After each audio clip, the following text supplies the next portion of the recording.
Fox Sports. We are Blackmore. We are Wisconsin.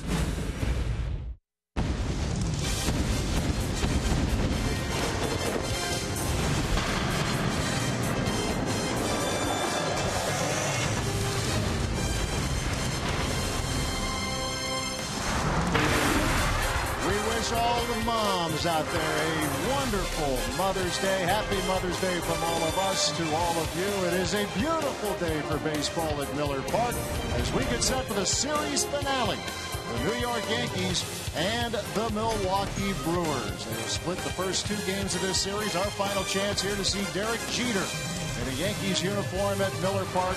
Nice ceremony for him wrapping up just a few minutes ago. Well, they wish him a happy final day here in Milwaukee, but hopefully a Brewers win here to wrap up this series. Good afternoon. Alongside Bill Schroeder, I'm Matt LePay. Sophia May with us as well. And again, a happy Mother's Day to all the moms out there. And a perfect day for baseball. It's a good night last night, Rock, as the Brewer bats really came to life. Yeah, they had 3 home runs in yesterday's ball game. Carlos Gomez got things off on the right foot. His 4th leadoff home run this year. He's got 9, and he's tied for 3rd in the National League. Carlos Gomez off to a good start. And then in the 3rd inning, back-to-back home run. Jonathan Lucroy with a 2-run shot. And then Ramirez hit a monster blast. That Gomez shot went over 460 feet. Ricky Weeks, the offensive star late in the game with a base hit. Ricky back in the starting lineup because of his heroics in yesterday's ball game. So the Brewers right now, 3rd in the National League in homers. That's kind of a surprise. Yeah, that's the good news. The bad news is Aramis Ramirez out with a hamstring strain, not in the lineup, could go on the DL. It's a tough hit just when you think you're getting back to health. Yeah. This happens. Yeah, Ryan Braun's still on the disabled list. The question is he going to be able to come back on Tuesday when he's able to do that? Making a play early in the ball game. He strained a hamstring, and it doesn't look good for Ramirez. They're talking about a possible DL stay. It could be a lengthy stay because he's not getting any younger, but they've got Mark Reynolds and Jeff Bianchi to fill in. We'll see how the Brewers are going to be able to handle that. Yep, we'll see Reynolds after the starting call at third base here today. Another good matchup. David Phelps on the mound for the Yankees against Matt Garza for the Milwaukee Brewers. Craig and Augie take a closer look at the matchup as we continue on Fox Sports Wisconsin.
The big fan gift today at Miller Park is the Kyle Loesch bobblehead. It's the Yankees and Brewers game 3 of the series on the way. And his good buddy Matt Garza on the mound today for Milwaukee, trying to get the series win. He'll go up against David Phelps. So a couple of right-handers out on the hill this afternoon here at Miller Park. Craig and Augie back on board with you. And Matt Garza had to grind out a win in his last time out on the mound for Milwaukee, but a much-needed victory for Milwaukee, and they're hoping if he can even up his record, that'll propel him to some good things. Yeah, we really need him to pitch like he finished last ball game, and it's all about that fastball command. Last time out, the last 3 innings that he pitched, he really had great fastball command. He has to do that, command the strike zone, and get ahead of hitters. Fastball efficiency, he talks, is very important. The breaking ball, getting that breaking ball over, getting it to good locations, using it in good spots. And I'll tell you what, we need a location repeat. The last 3 innings, last time out, he was as good as he's been all year. Locating the fastball, throwing the ball over the plate, and gave us a good outing. David Phelps on the hill for the Yankees, making only his 2nd start of the season, but he's been used out of the bullpen as well. What are the 3 things we need to know about him? Well, he's a strike thrower. The one thing he will do, he's got a 2- and a 4-seam fastball, but he really uses that 2-seam fastball, and he locates the ball over plate. Good fastball, good location. Secondly, breaking news, he throws that breaking ball. That is his honest pitch to keep hitters honest, and his out pitch. He will throw that at all times. It's an out pitch. And lastly, he's very efficient. He's a strike thrower. He's not going to walk a lot of guys. He works on getting ahead of hitters. Garza and Phelps on the hill today. The Brewers and the Yankees, game 3 of the series. Everyone fired up here at Miller Park. Enjoy it. It's all coming up next on Fox Sports Wisconsin.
Yankees series on Fox Sports Wisconsin, presented by Hupy and Abraham.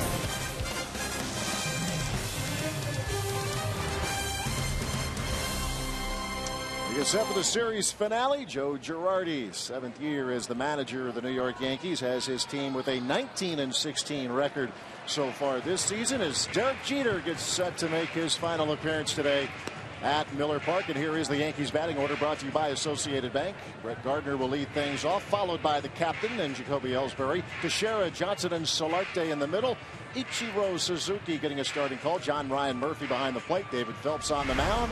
On the mound for the Brewers is Matt Garza. Yeah, overall 2-3 with an earned run average just a bit under 5. The Brewers have won 3 of his last 4 starts, and Garza able to pick up a win his last time out against the Diamondbacks. 3 runs in 6 innings of work. Really found some pretty good command in his last 3 or so innings, and hopefully he's going to be able to continue on that here this afternoon as we check out the Brewers as they line up defensively. Brought to you by Menards today. Davis, Gomez, and Schaefer in the outfield. It's going to be Mark Reynolds at third base today. Aramis Ramirez stretched a hamstring early in the game in last night's game. Segura Weeks back at second base after a good day offensively. Lyle Overbay at first, and Martin Maldonado behind home plate. And your umpires today calling balls and strikes is Tom Woodring. Marvin Hudson over at first. Jerry Neals, the crew chief, is at second. Paul Emmel making the calls over at third. We are ready to roll this series finale. The Yankees a winner on Friday night, 5-3. The Brewers getting a 5-4 victory in a really good ball game here at Miller Park last night. So now the rubber match as Brett Gardner gets set to step in for the Yankees. The Brewers 23-14, a 5-game lead in the National League Central as the Cardinals fell to the Pirates, so the Brewers able to pick up a game with their work last night. And that's a strike, and we are underway at Miller Park. A little bit of news on the Yankees injury front. Last night starter CC Sabathia, who had a rough outing, he is now going on the disabled list, has a knee issue. It's going to keep him out of action. Yeah, early in his career didn't spend hardly any time on the disabled list. Now back-to-back seasons for CC. An elbow problem last year and the knee, and he's back on the DL. Injuries have really hit this Yankees starting rotation. We'll get into that as we move along here. Today's starter for Joe Girardi's team is an example of that. Meanwhile, Matt Garza has won in each of his last 2 home starts. Match in Arizona on Monday, and then the previous home start against the Cubs, which was his first win as a Brewer. And there's a fly ball hit to left field, and that's going to go all the way to the corner. Chris Davis will run it down. Gardner on his way to second, and that's how the game begins for the Yankees. So Brett Gardner starts things off with a double down the line, and here comes Derek Jeter.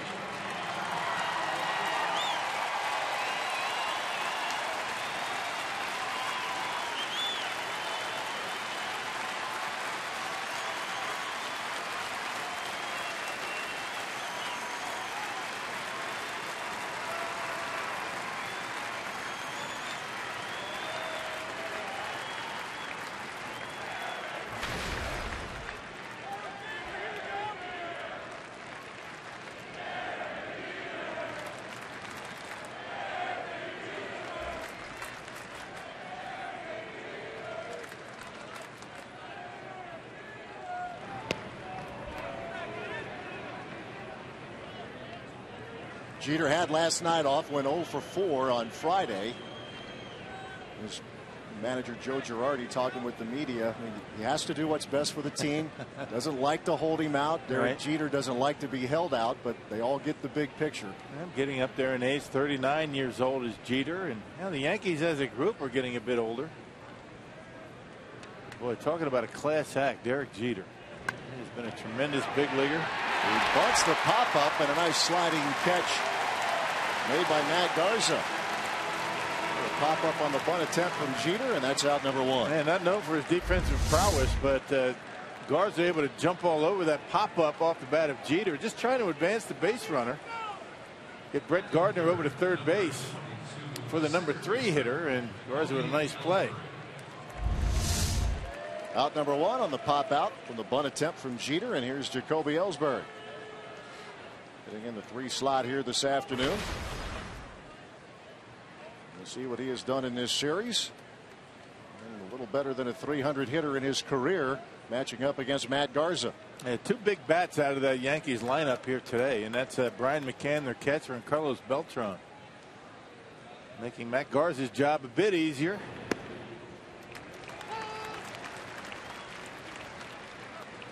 And a strike to Ellsbury as you looked at specifically what Jacoby Ellsbury has done against Garza. Brett Gardner, the runner at second, began the game with a double down the line and left.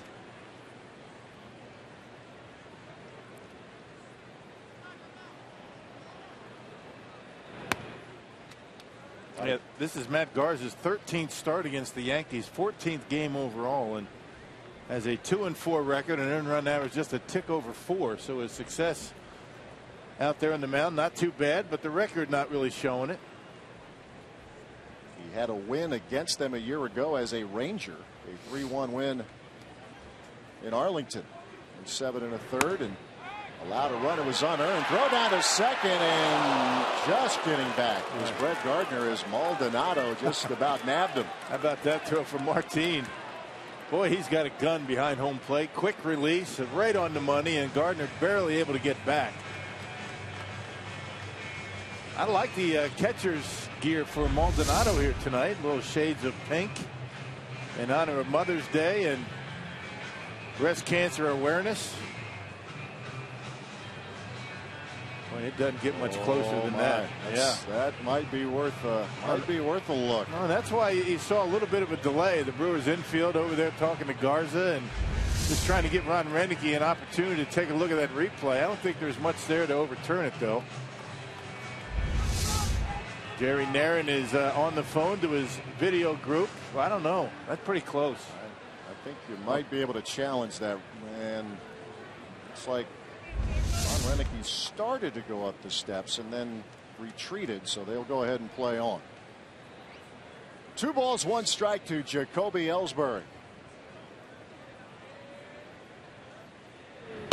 I mean, that could be a big call right there. I mean, now you got the 3-4 hitters coming up with a man at second base. And apparently, according to the Brewers, not enough there to overturn it. So deciding not to take a chance on burning your challenge in the first inning. Gardner, the runner at second, he can move. He has 7 stolen bases. He has yet to be caught. They have nothing else that's going to keep Gardner a little bit closer to second base. Not just to avoid the stolen base, but he might not be able to score on a base hit. Full count to Ellsbury, who was 0 for 3 last night, scored a run. Hitting .308 going into today's matchup.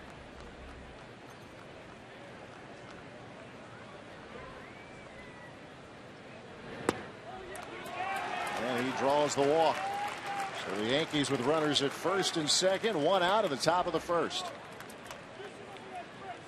You mentioned Matt had to use his word. He had to grind through that last outing.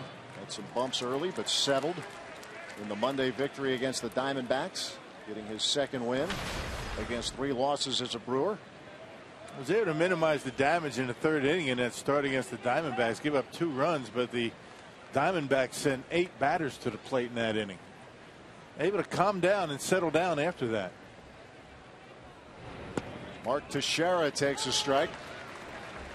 Teixeira, a couple of hits last night, including a solo homer. And he has not had much in the way of success against Garza. Sub 100 career average.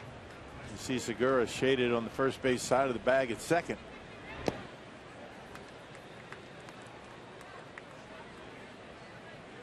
Ball a strike to the Yankees first baseman.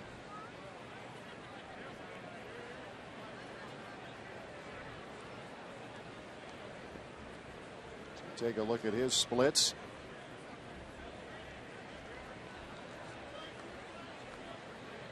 Yankees have a little something going here to begin the game.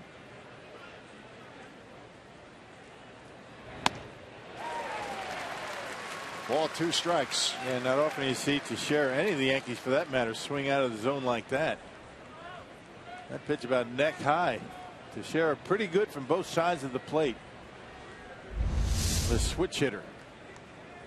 And Garza just reaching back and giving it all he's got, and that's up around on the letters.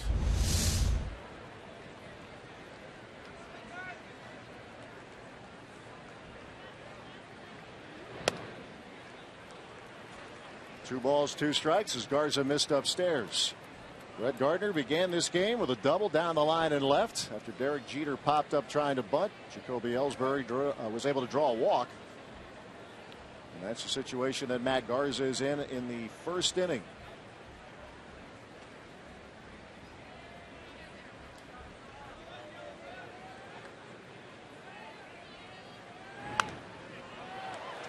This is popped up and it'll be out of play.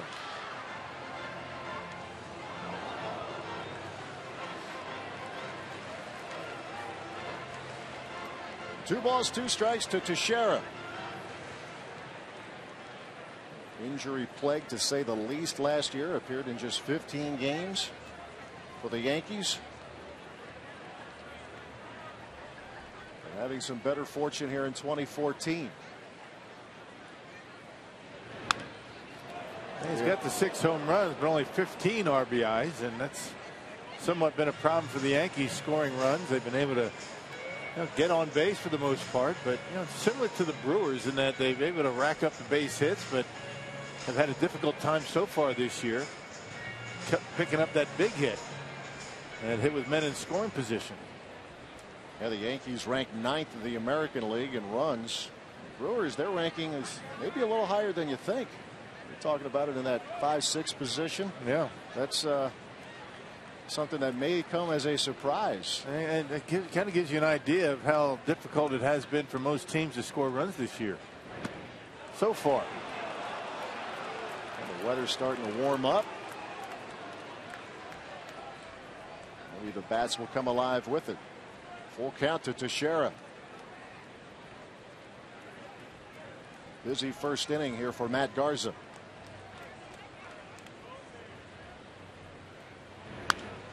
That is well hit, but foul and out of play. Garza having a difficult time locating that slider. Yankees have had pretty good swings on it, but hooking it foul. Trying to get that slider down and in to left-handers. Take a bow, sir. Full count to Mark Teixeira. And the bases are loaded.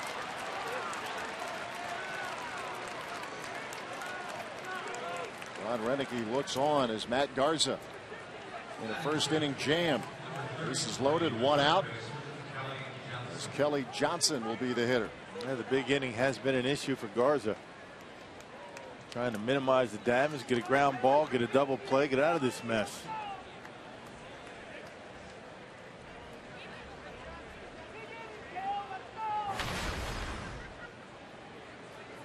Kelly Johnson came in last night, 0 for 1 with a walk. Came on as a pinch hitter. And takes a fastball high. Yeah, long innings like this in the first inning take a little bit more out of a pitcher as opposed to when it happened a little bit later on. Guy not warmed up as much, takes a little bit more out of that arm. You see 4 grand slams on the career resume of Kelly Johnson. Shoots this out of play.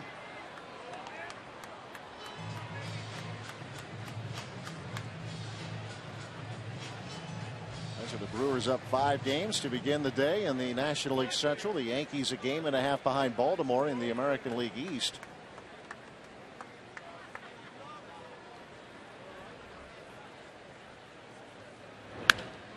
And that's trouble. Right center field, and that's going to be up the gap. It will score 2 and maybe 3. A ground rule double it is called. And 3 men are in, and the Yankees are first on the board. Teixeira's going to have to go back to third base. Ball hopped over the fence off the back wall. And Yep, 2 will score. Yep, 2 runs in. Well, look at this one right down the middle for Kelly Johnson. Centers on it, and one hops over the fence with the bases loaded. Well, there's the big hit with men in scoring position that we were talking about that the Yankees have been trying to get a little bit more consistency with. So ground rule double, 2 are in. Runners are at second and third.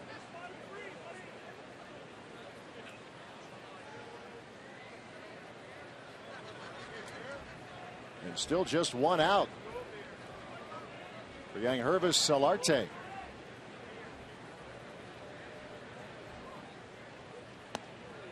Solarte playing second base today for the Yankees.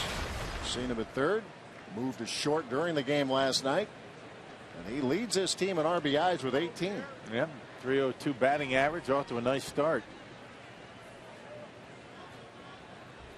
And Garza is really having a difficult time with anything other than a fastball. And that is a lonely feeling, not just for Garza, but for Maldonado trying to call a game. He's just looking for something that he can throw other than a fastball for strikes. Slider's not there. Curveball has been inconsistent, not being able to throw it. And limited really just to throwing fastballs. And on his way to a 30-pitch inning. 26 so far and just one out.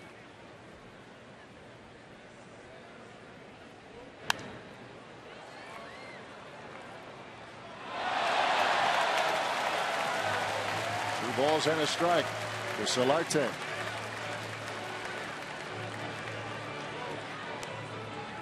He homered on Friday. See those numbers with the runs batted in. Not bad for a guy who made the team in spring training.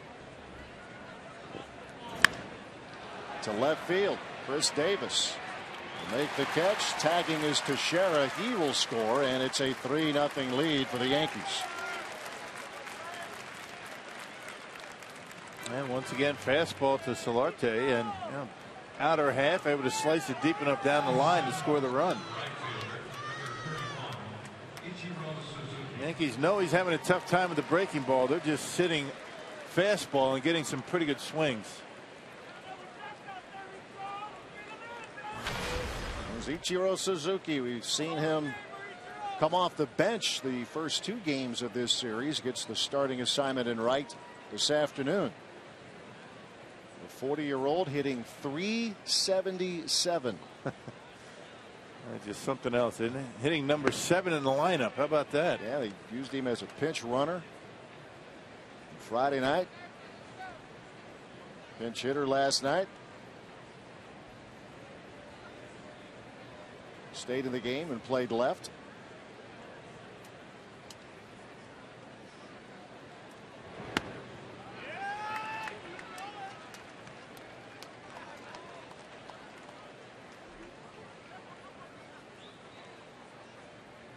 So you look at the active hits leaders. Derek Jeter, the first Yankee to break 3,000, and of course he has a lot to spare now. But look at Ichiro, more than 2,700 hits in his career.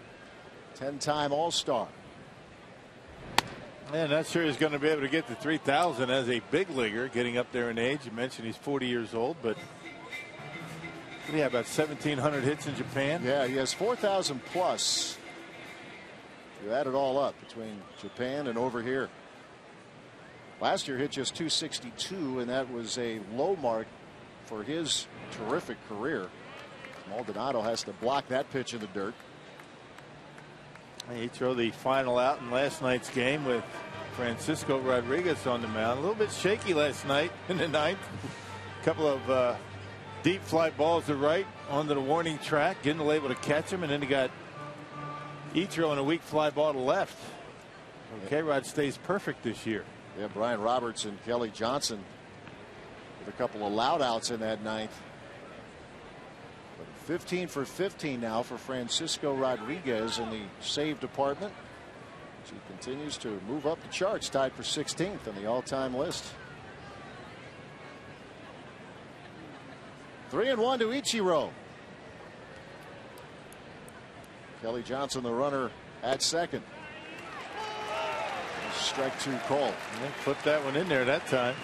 One about to give Ichiro a fastball.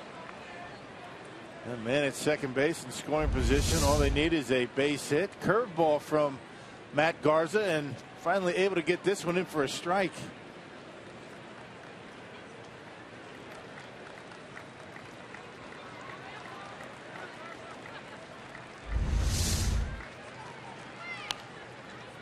Tapper is foul. On pitch number 34 of the inning from Matt Garza. A 3-run first for the Yankees on a couple of hits.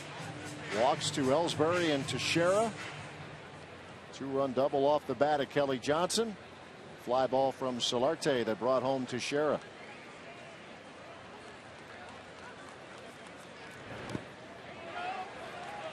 And there's walk number 3 of the inning.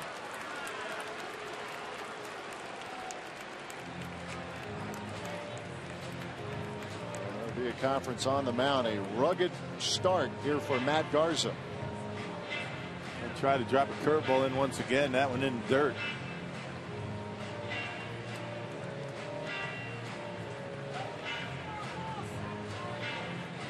I think it's amazing the way Ichiro is able to make contact on pitches that most hitters are going to swing and miss. The most he ever struck out in a season is 86. 86 punch outs, which is a lot, I thought. That was back in 2010 with the Mariners. Yeah, might have guessed even fewer than that. Right, yeah. Last year only struck out 63 times, and puts the ball in play. Doesn't walk much, doesn't strike out much. Here's John Ryan Murphy. Appearing in his 10th game this season. Appeared in 16 games last year as September call-up. Had 6 starts for New York. Second-round pick back in the 2009 draft. He's behind the plate today with Brian McCann getting the day off.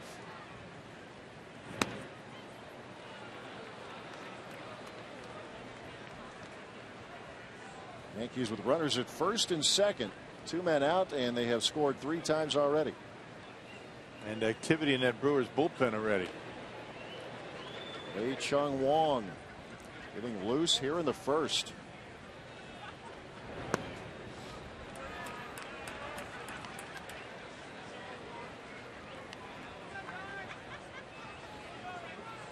Murphy, while he doesn't play a ton, he does have a little hitting streak going.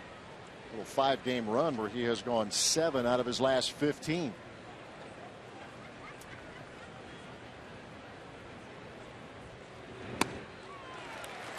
And you're not going to get much playing time with Brian McCann doing most of the catching.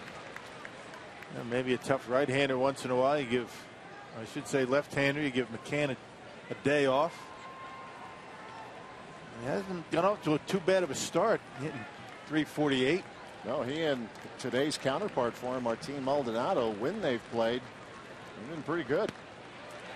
That is strike 3 called, and the inning finally ends for Matt Garza. But the Yankees score 3 times on 2 hits, a couple left. Gomez will get it started for the Brewers when we continue.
By Menards. Save big money on all your home improvement needs at Menards. By Miller Lite, now in the original can. It's Miller time.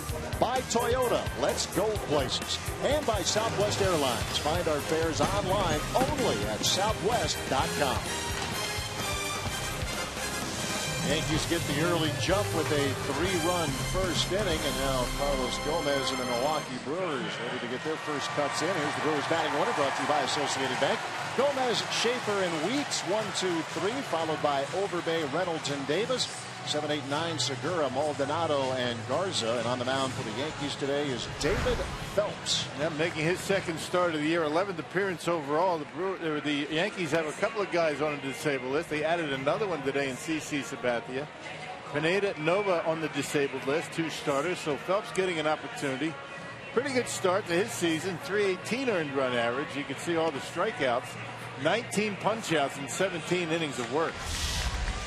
Check out the Yankees defense, brought to you by Menards. See Derek Jeter back in the starting lineup. He got yesterday off. You got John Ryan Murphy back behind home plate. No Brian McCann. And Ichiro Suzuki in right field making his first start of the series. Carlos Gomez last night led off with a homer. 4th time he has done that this season, and he crushed it. Measured at 462 feet, one of 3 homers the Brewers were able to hit last night. The win over CC Sabathia and the Yankees. See Gogo's beard. He tried to dye it pink. Didn't work. A good effort, however. What color would you say that is? A little more orange. Yeah. Yeah. Good try, though. That. I get it. Yeah. Well done. The idea is right. Base hit. And if he wants to call it pink, then pink it is. Base hit for Gomez. And it's a big day. You know, have it pink every day. A good start to the home half of the first. Gomez a leadoff single. It's always good to jump back off the mat after the Yankees pick up 3 in the top of the first. It'd be nice for the Brewers to get something on the board. Good start by Gomez, hitting a bullet into right field. Logan Schaefer back in the lineup today.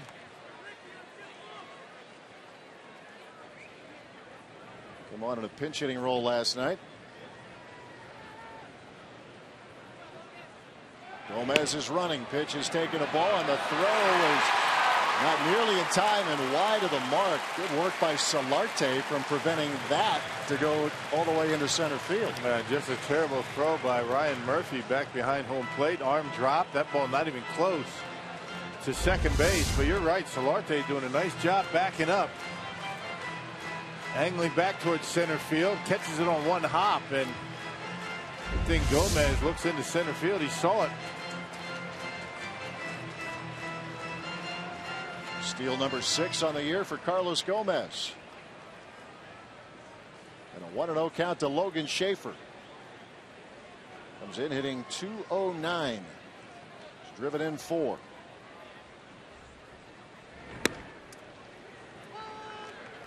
As Rock mentioned, David Phelps primarily a reliever, and a couple of Yankees, actually 3 starters on the DL. Michael Pineda made news a few weeks back with the whole pine tar saga. That the suspension is done, but he's on the DL with the right shoulder muscle problem. Ivan Nova had Tommy John surgery about 3 weeks ago. A fly ball to left. Gardner, and that's out number 1. And then if you missed the opener, you're just joining us. CC Sabathia, last night's starters on the 15-day DL with a problem with his knee. So some young guys getting an opportunity. Today is David Phelps. There's Ricky Weeks. He had 4 good at-bats last night. Was rewarded with 2 of them. And rewarded again today with a start. Not only getting a start, but hitting a number 3 spot. It's going to be interesting to see how the Brewers are going to be able to weather this storm with both Braun and Ramirez out of the lineup. Of course, they had to deal with that all last year. Yeah, they did. Weeks to right field. That's Ichiro on the catch. Gomez tagging, racing for third, and he's in there. 2 men out. Gomez at third.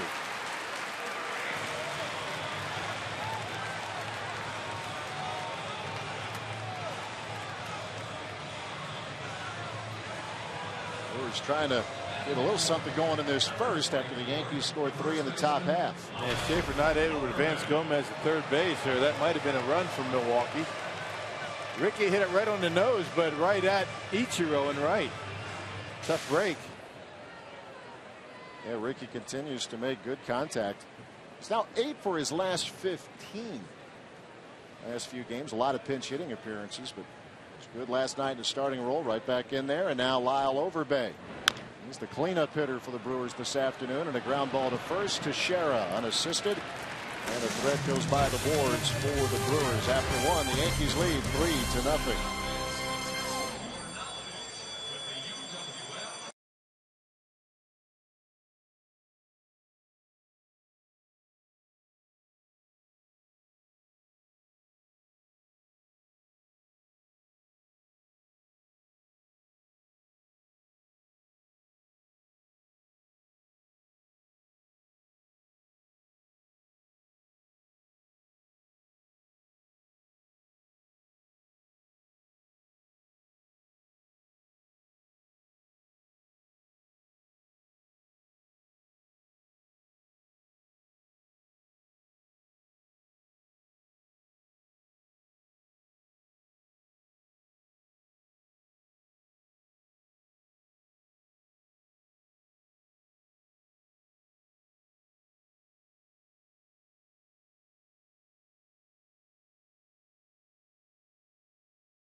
Dwayne and Lisa Rodriguez, part of our crew here at Fox Sports Wisconsin, with the day off. But what better way to spend it than here at the ballpark? Here's our Jimmy John's freaky fast delivery. Well, when you think Mother's Day, if you're a Brewer fan, you think Bill Hall, who in back-to-back years provided high drama at Miller Park in 2006, at Shea Stadium a year later. Yeah, that one in 2006 here at Miller Park. Billy's mother Virgie was in the ballpark, and we got a shot of her getting all excited. And Billy had the pink bat work in back-to-back years with the big home runs.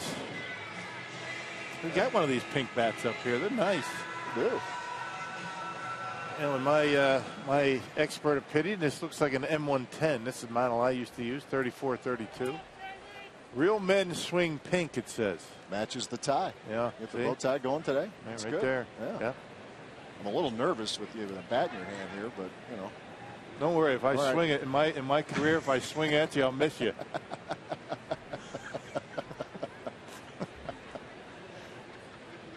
Way too tough on yourself. David Phelps leading off the top half of the second for the Yankees. 2 career at bats last year in Colorado. 0 for 2, if you're wondering. And Lyle Overbay. A nice catch along the railing for the first out of the inning. Hey, the Brewers are celebrating the return of spring in the 414 this Tuesday through Thursday when they host the Pittsburgh Pirates right here at Miller Park. Not only are select seats 50% off, but for those 3 days only, select beers are $4. Hot dogs and small sodas are $1. And nachos are $4. Visit brewers.com/madness today. And don't look now, the Pirates have won 4 games in a row. They had to do some juggling in their lineup last night in their game against the Cardinals. Brett Gardner at the plate. It was a game that the Pirates went on to win. Andrew McCutchen was held out because of a sore left foot. Starling Marte had to be removed during the game because of some tightness in his back. So in the outfield, splitting time, were Gabby Sanchez and Jordy Mercer. Right. 2 infielders. And they have Russell Martin on a disabled list. That's right. And Travis Snyder was unavailable because that was the second game of his 2-game suspension.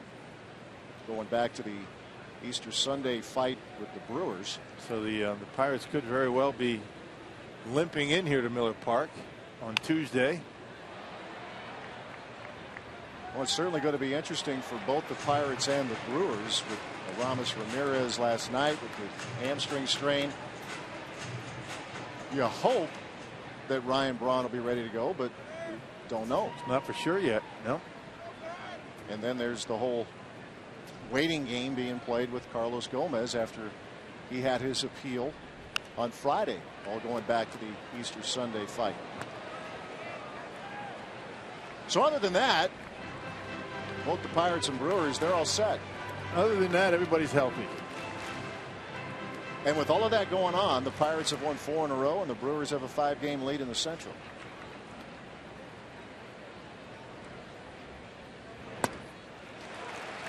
And that is strike 3. Down goes Brett Gardner.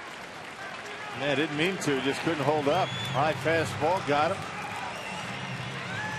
Second strikeout for Garza.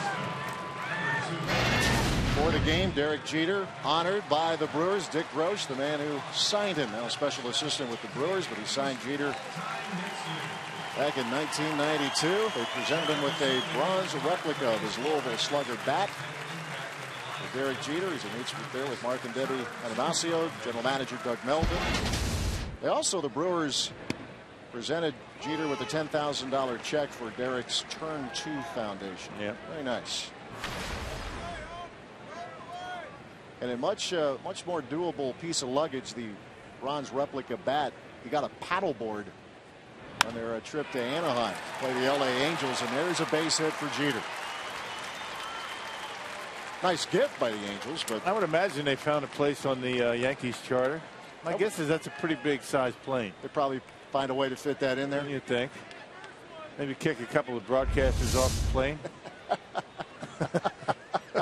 They make room for Derek. That's right. Yeah, nice slice job in the right field. Derek Jeter with a base hit. Yeah, it's amazing, you know, when he got close to 3,000 hits, it was amazing that no Yankee had ever been able to collect 3,000 hits. Yeah, stunning. Of all the stars, the legends of the game. Yeah. The first to get to 3,000. Jacoby Ellsbury, a bouncing ball to Weeks.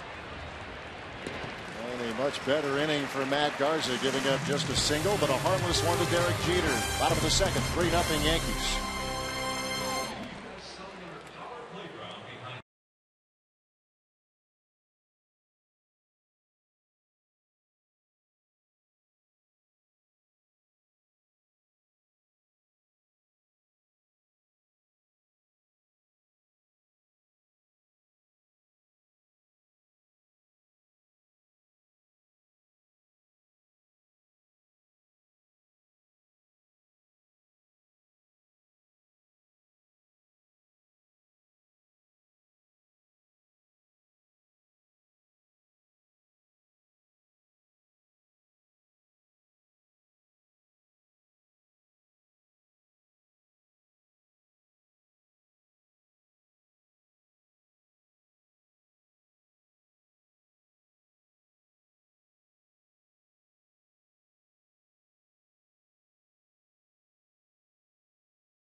Presented by Hupy and Abraham. And here's today's Feldco All-Star voting update. The Brewers with 8 players on this year's ballot. You can cast your vote for them at Brewers.com. Some deserving Brewers. Certainly Jonathan Lucroy. Carlos Gomez certainly deserves some consideration. Cast your vote for them online or at the ballpark. What's the saying? Vote early, vote often. Vote Brewers. Yes, sir. Look at Mr. Segura, Mr. Weeks, as we move to the bottom of the second inning. And both have been all-stars from Milwaukee. Mark Reynolds will lead off. Boy, going back to Weeks, if it was the first time you saw him all year, say, whoa, making solid contact, getting what proved to be the game-winning hit in that ball game last night. Very entertaining game. The Brewers have played a ton of very close games. They've won some, they've lost some, but they're playing some good baseball. They might not always be scoring a lot of runs, but their pitching, their defense has been incredible so far this year. Yeah, these are two of the better teams just in terms of winning percentage in games decided by 2 runs or fewer. The Brewers are 13-6, the Yankees 9-5. Both of the games this weekend have been in that category. Yankees won by 2 on Friday. The Brewers a 1-run winner last evening. The Brewers have committed only 20 errors this year. That's good for 3rd in the National League in fielding percentage. Tell you, win close games. Good pitching, good defense. Don't give extra outs. They have had that and more terrific work from the bullpen. Reynolds on the button. Base hit to start the second.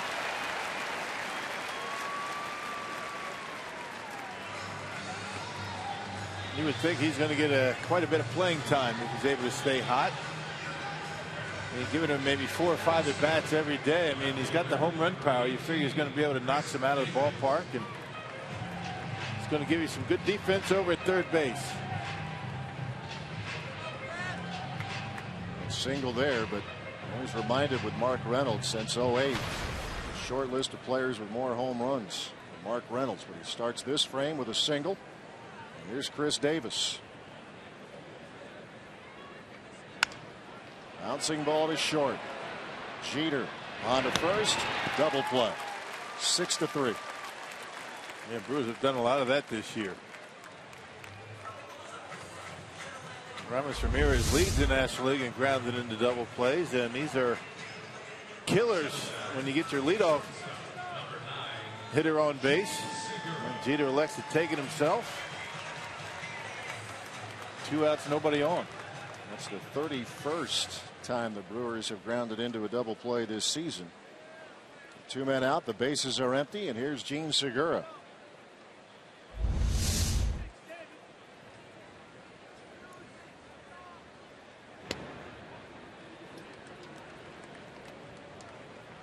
Segura 0 for 4 last night.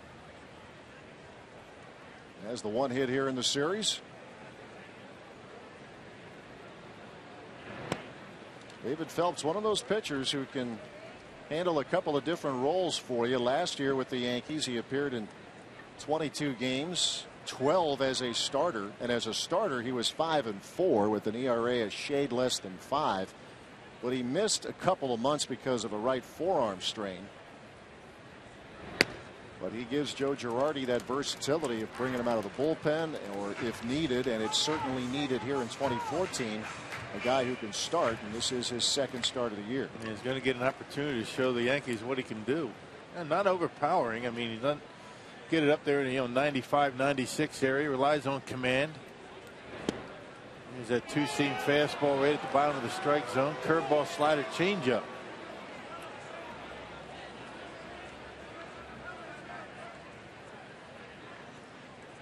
See where he's from. Went to school, went to college at Notre Dame.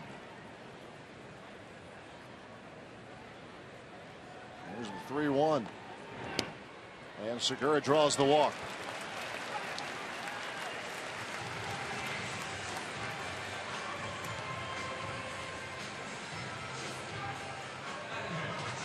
First walk given up by David Phelps, and now he will square off with Martin Maldonado. When Martin Maldonado starts, the Brewers win. This is his 7th start of the year. They are 6-0 coming into this game. That's a nice resume. Yeah, it is. Had a couple of hits in Monday's win against the Diamondbacks, including a big home run. And he's done a good job of keeping himself ready. Not playing a whole lot, but when he gets an opportunity, he's been able to be productive offensively, and he's always going to be very good behind home plate. Not an easy thing to do. Segura is running, pitches outside, and the throw sails high, and it's a stolen base for Segura. Obvious game plan today is to run on Ryan Murphy. John Ryan Murphy behind home plate. Neither throw very impressive. This one a bit high, a good throw, might be interesting. But it's not. Yeah, when Gomez stole second in the first inning, it took a good play by Yangervis Solarte to scoop it and prevent the throw from going into center field. Segura, the runner, at second with 2 men out, and a 1-0 count to Martin Maldonado.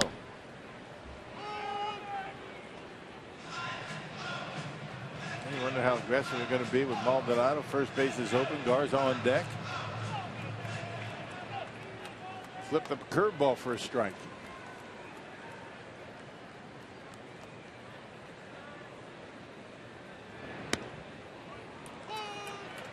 One and two, the count to Maldonado. 7 for his last 15. 2 for 3 on Monday.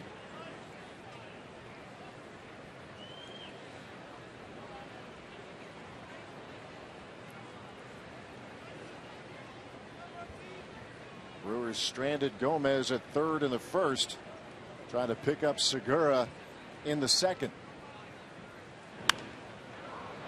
And this is hit in the air, and this will be routine for Teixeira. And another threat comes up empty for the Brewers. We are through 2 at Miller Park. 3-0 Yankees.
Wisconsin is brought to you by Piggly Wiggly, the official supermarket of Fox Sports Wisconsin. By Marshfield Clinic. Don't just live, shine. And by First Supply. With 115 years of service in 28 locations, professional contractors choose First Supply. Yankees get 3 runs in the first, and that's where we are now through 2 innings of play. 3-0. New York. The top half of the third here at Miller Park. Be the 4, 5, and 6 hitters in the order for Joe Girardi's team, beginning with Mark Teixeira.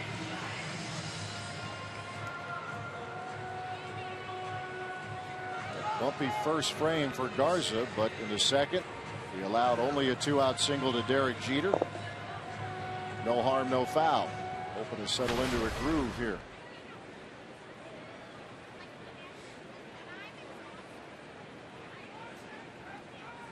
Garza walked 3 men in that first inning, including Teixeira, who came around to score on the Kelly Johnson double. Able to find his breaking pitch in the second inning. Didn't have one in the first inning, and that's why the Yankees were able to score 3 runs. Nothing but fastballs to him for strikes.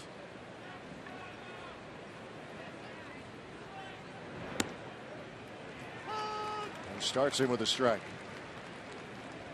You see pitch number 51 for Garza here in the top half of the third.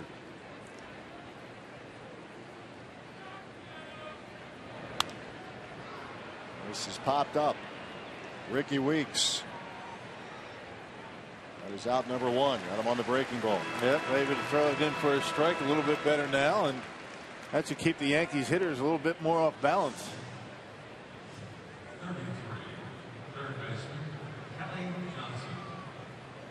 Kelly Johnson, a ground rule double. Drove in 2 in the first.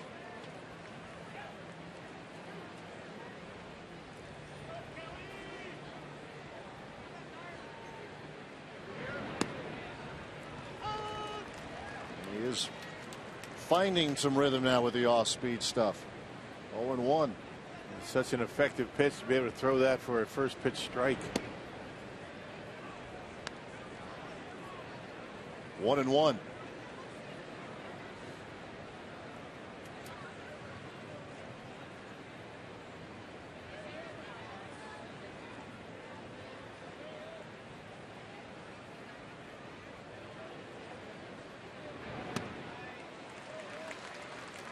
One and two the count to Kelly Johnson.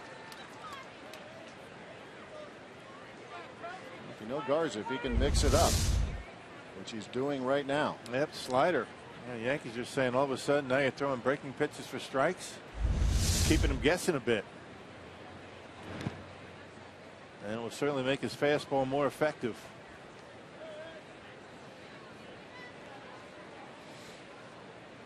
Garza comes in with a 2-3 record, a .493 earned run average.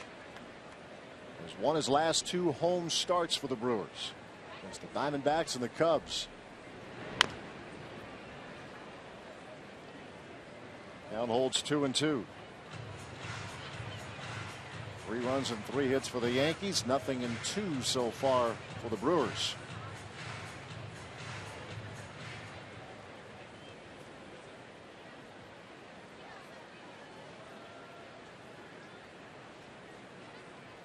And this is lifted down the line and out of play.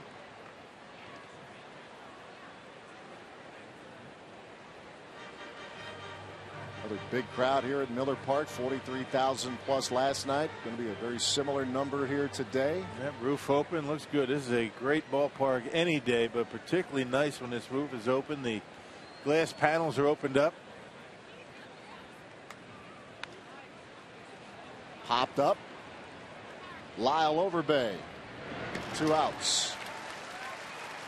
It's now time for you to tweet your photo using hashtag WisFanPhoto for a chance to have it shown in an upcoming broadcast. Brought to you by AT&T. Any predictions on what the picture is going to be today? Somebody with their mom, maybe? You would certainly hope so. Did you see Bernie? Bernie had his mother today here? I did. I saw her. I saw her. Hey, Bernie's mom's got a nice mustache, just like his. It's much better on her, though.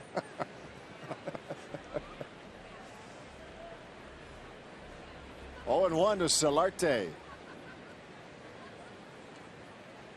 And a sac fly to drive in the 3rd run of that first inning for the Yankees.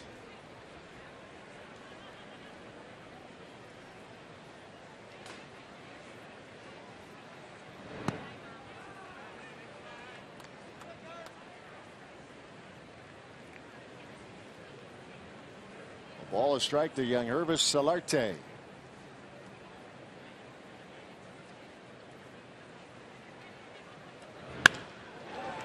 Boy, this kid can hit. Yes.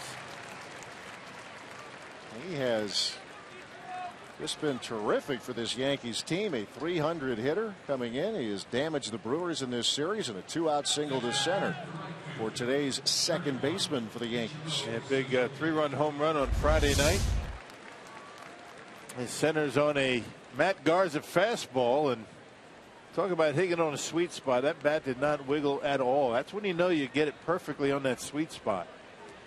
It's about a 3-inch stretch on the barrel of that bat where you hit them, they're going to go, and they're going to be hit hard. Good look from Phantom Cam. Ichiro to the plate, 2 outs, and Solarte the runner at first. First pitch swinging, Ichiro in the air, shallow left, and it'll be Segura with the catch. Inning over, no runs, a hit, and 1 left. Carlos Gomez will try to get something started for the Brewers as they come calling in the bottom of the 3rd. 3-0, the Yankees leading the Brewers.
You're the best, and I love you for everything you've done, and I'm just grateful that I have you. A happy Mother's Day from all of us to all the moms out there. Bottom of the 3rd. Yeah, well said by Chris Davis. I think we all say that about our moms. And I'm going to say happy Mother's Day to my mom, Carol, wife, Kate, and all the moms out there celebrating with us here on Fox Sports Wisconsin. Likewise to my mom, Lee, back in Ohio, and my wife, Linda, back in Madison.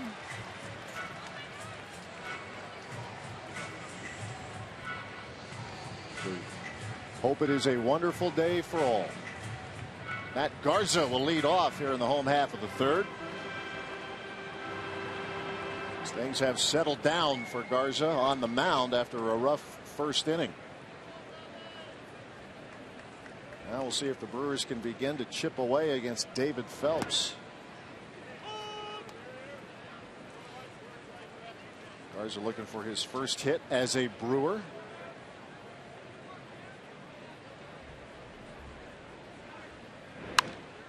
And he has it right there, down the line and right.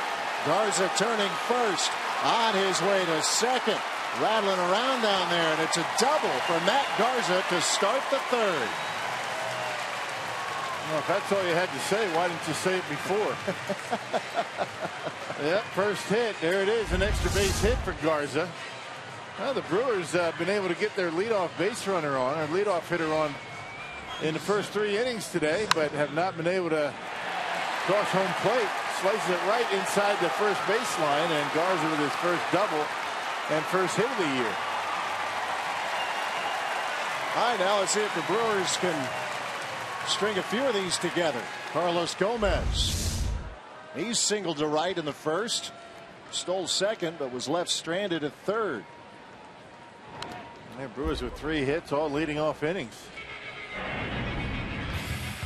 Take a look at what Carlos did last night of the first inning. That's today's Powerball home run count at 9. Number 9 on the year for Carlos Gomez. And that ties him for 3rd in the National League in home runs. And the Brewers as a team with 40 home runs. That's good for 3rd in the league. Oh, got it right in the hand. As Phelps came in on him, and that one got Carlos Gomez.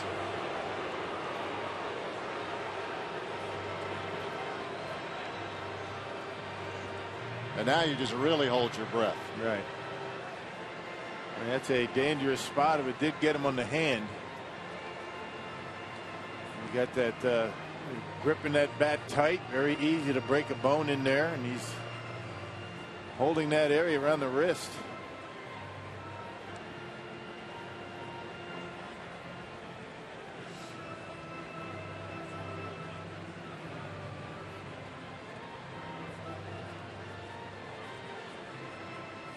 A team that has dealt with more than its share of injuries, and you just look and hope for the best for Carlos Gomez here.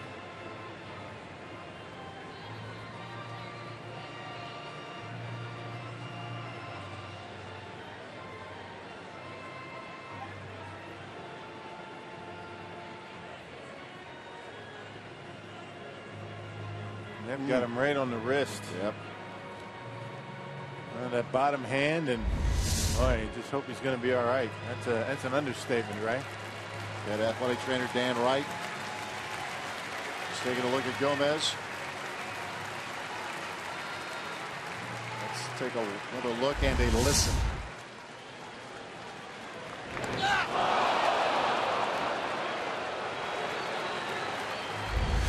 He will stay in there.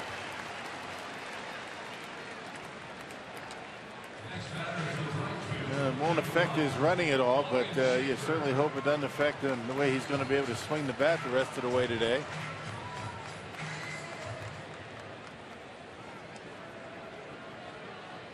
Yeah, the advantage that he has, he's got that tape around the wrist that provided a little bit of protection.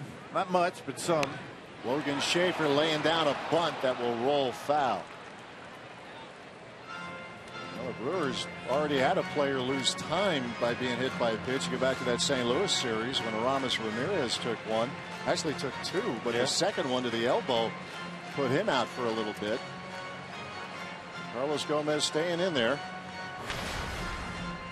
Matt Garza led off this inning with a double. Gomez gets hit, so the Brewers have him on first and second, nobody out.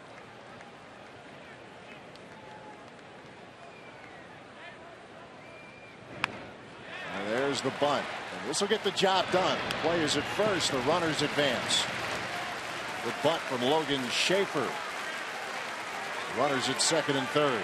And Brewers just trying to get something going, get a couple of men in scoring position for the 3 and 4 hitters. Southwest Airlines non-stoppable play. 7th inning last night. Jonathan Lucroy at third. At the plate, Ricky Weeks rolled this single through. And it proved to be the game-winning run in a 5-4 Brewers victory. And that hit came right after a balk that sent Lucroy to third base. Might not have been able to score from second, but I think Ron Reddick would be very happy to see another one of those base hits in the left right now. We'll definitely score 2 with Gomez at second base. Weeks made good contact in the first inning today. A fly ball to right.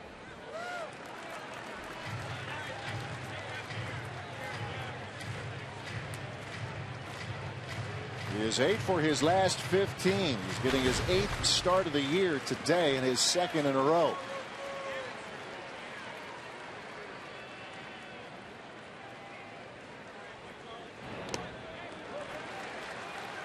And that's a good block by John Ryan Murphy.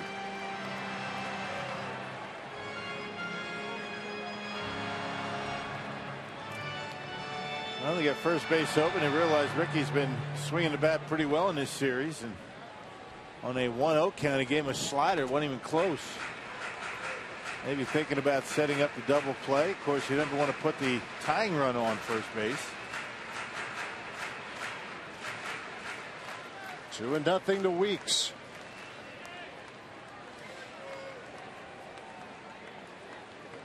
David Phelps, the 27-year-old right-hander, getting his 2nd start of the year, and the Brewers getting a little something going here in the inning. There's a bouncing ball to Jeter at short. This will get a run home, and to throw it first, not in time. Weeks reaches, and the Brewers are on the board. Just a slight bobble by Derek Jeter. Couldn't get it out of his glove right away, or just couldn't get a grip on the baseball, and that's all it took for Ricky to be safe. It'll probably be a base hit. Watch him right here as he tries to get it out of his glove. A little bit of a second dig at it, and that's all it took for Weeks. He'll get an RBI. It's probably a base hit, and it is. And so Brewers able to get on the board.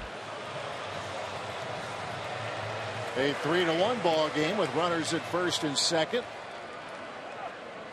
Is ruled a hit. And the second run batted in as many games for Ricky Weeks. There's Lyle Overbay.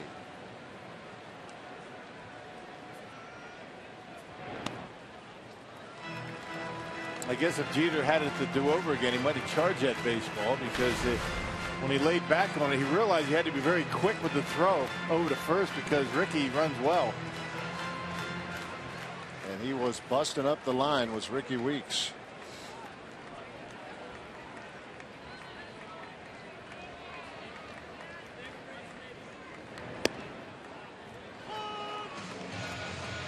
One and one to Overbay, who grounded to first to end the first inning.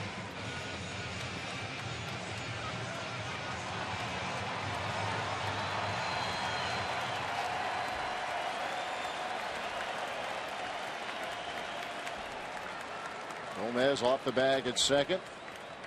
Weeks the runner at first. That's a balk. How's that not a ball? It is. They just called it. Runners advance. Yeah, he picked up, I think he picked up the front foot before he stepped off. Joe Girardi realized the balk right away. No argument from him. Lost the front foot. Yep, can't do that. Yep, that's a balk. That's a pretty easy call. Runners at second and third for the Brewers. Joe Girardi watches his starting pitcher work into some trouble.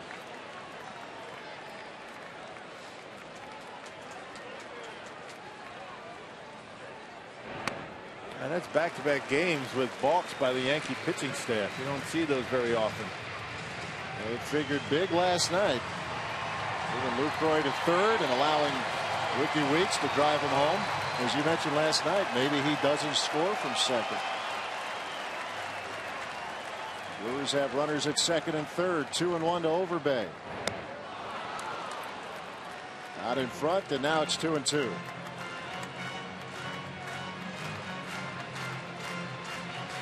Yankees playing the infield back, conceding the run. Lyle just got to put it in play.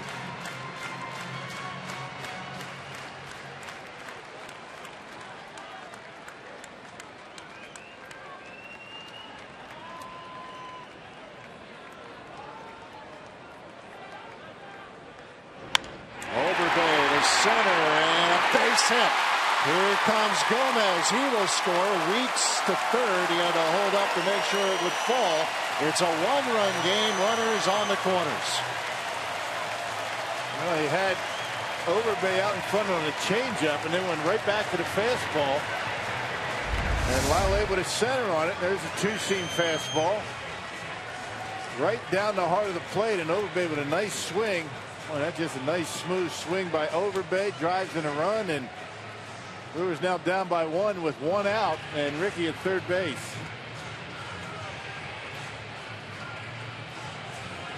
Look at the head down, level swing, and that's just picture perfect technique right there. That's how you draw it up. Textbook swing by Overbay.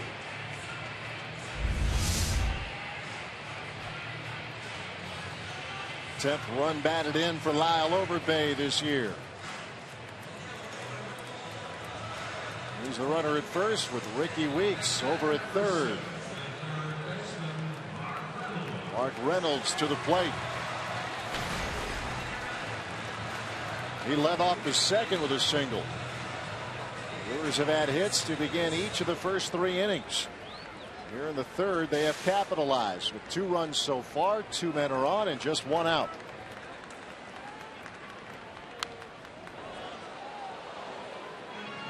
Good cut and a foul from Mark Reynolds. Let's take a look at the Powerball home run leaderboard. Carlos Gomez with 9, but right behind him is Mark Reynolds with 8, followed by Ryan Braun with 6.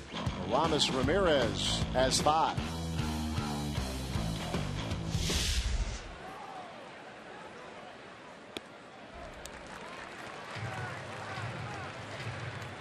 There's some nice cleats on Mark Reynolds. You got the white, you got the pink. All about mom today. Yeah, you can get away with it today, right? Yes, you can.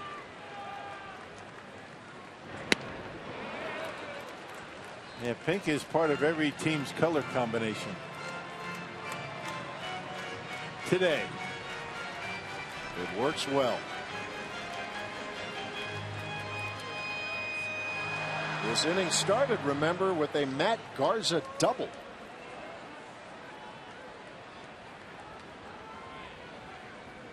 And the only out in the inning was this Logan Schaefer sacrifice bunt. So even the out was a productive one.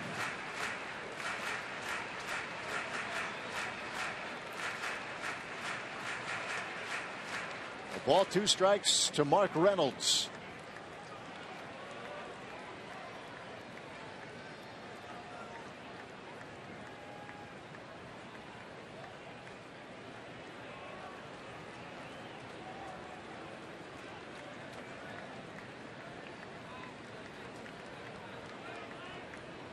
John Ryan Murphy behind the plate, hanging the signs.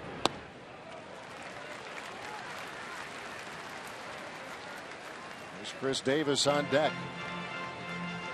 The Yankees put 3 on the board in the first. The Brewers with 2 across here in the third. And they hope they're not done.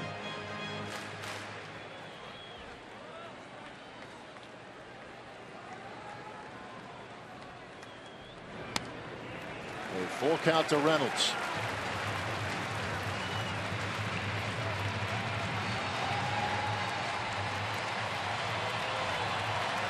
This Miller Park crowd getting into it.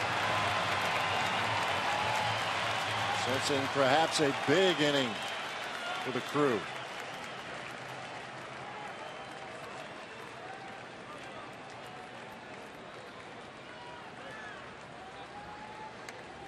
Phelps ready with the 3-2, but first he'll check over Bay. You got to be careful. Phelps has a very good pickoff move to first base. They picked off 3 last year. In fact, since the start of 2012, he's picked off 6. It's among the leaders in baseball. And amongst right-handed pitchers.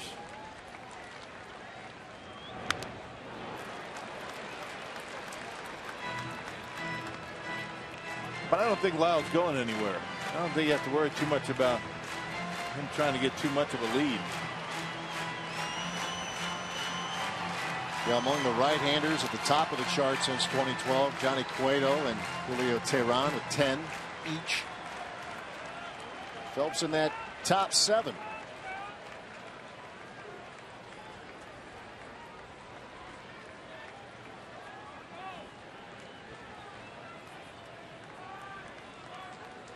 Mark Reynolds making his 5th start this year at third base.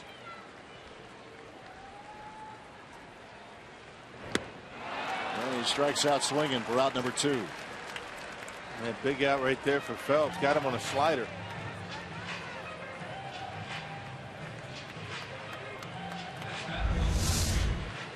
You pretty much sit fastball in these situations right there and able to get him on a wrinkle. Going away from a short slider to get him out in front. First strikeout of the afternoon for David Phelps. Brewers still with runners on the corners for Chris Davis. Get into a 6-3 double play in the second inning.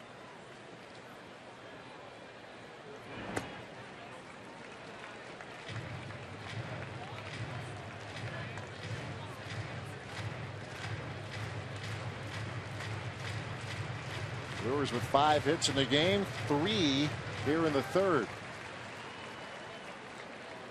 Ricky Weeks, the runner off the bag at third. Overbay over at first, and a 1-0 count to Davis.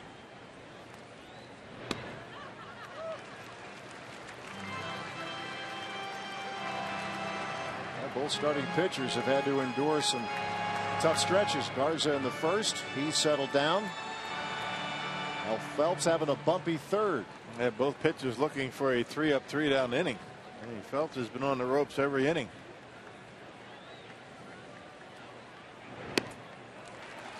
He's behind 3-0 to Davis.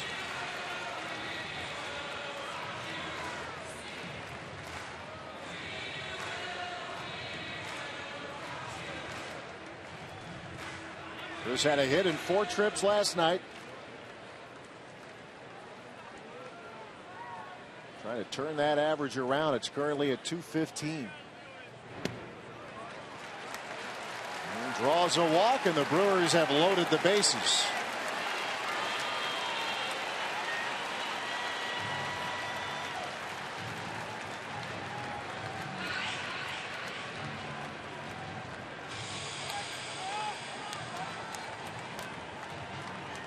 Second walk given up by David Phelps.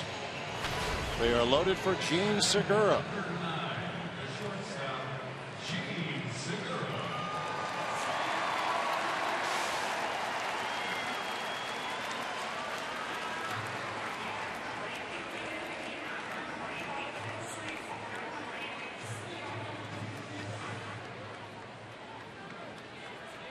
Take a look at Carlos Gomez. Got hit by a pitch here in this 3rd inning.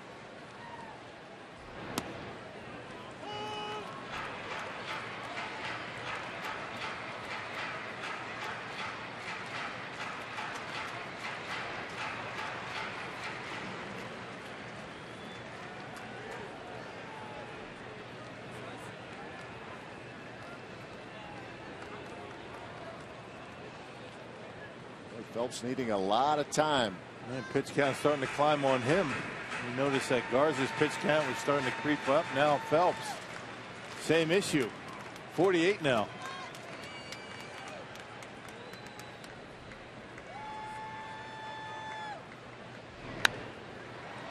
Out of play. 0-2 to Segura.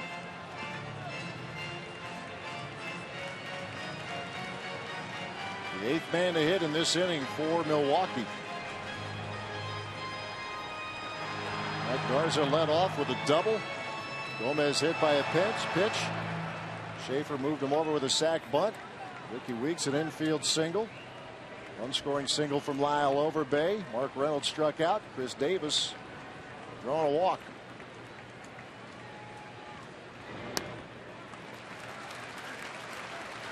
A lot of breaking pitches from Phelps in this inning.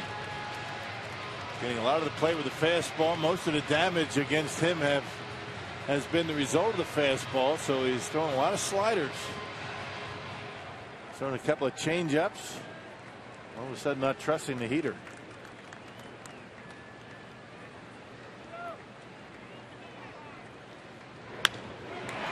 Fly ball to center. Ellsbury. And that'll do it for the Brewers, but a good 3rd inning as home team gets a couple of runs to pull within 1.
To the fourth inning, Carlos Gomez never holds anything back. He's celebrating Mother's Day with the pink goatee. And this week, our series baseball in the Dominican Republic will continue. We'll take you to Santiago, Dominican Republic with the All-Star Carlos Gomez. We'll trace his roots growing up in difficult circumstances and his journey to the major leagues. He details the struggles of leaving home as a scared 16-year-old and the language barrier he faced in the U.S. So baseball in the Dominican, Carlos Gomez will premiere Wednesday, May 14th at 10:30 after our Brewers Live postgame show. And Gomez hit by a pitch in that third inning on his left wrist, came around to score, went into the clubhouse, got checked out, back in this game. So good to see him back in center field. Yeah, that's great news. Thank you very much, Sophia. We'll look forward to watching that on Wednesday night. We look forward to seeing Carlos Gomez stay in there, and that's exactly what he's doing. He has played every game so far for Milwaukee. Plays hard, great enthusiasm, not to mention productivity. Right. Here's John Ryan Murphy. Struck out in the first. After Matt Garza gave up 3 runs in the first, he's given up a pair of harmless singles in innings 2 and 3.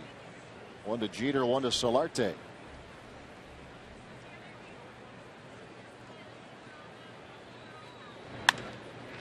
And there's a base hit for John Ryan Murphy.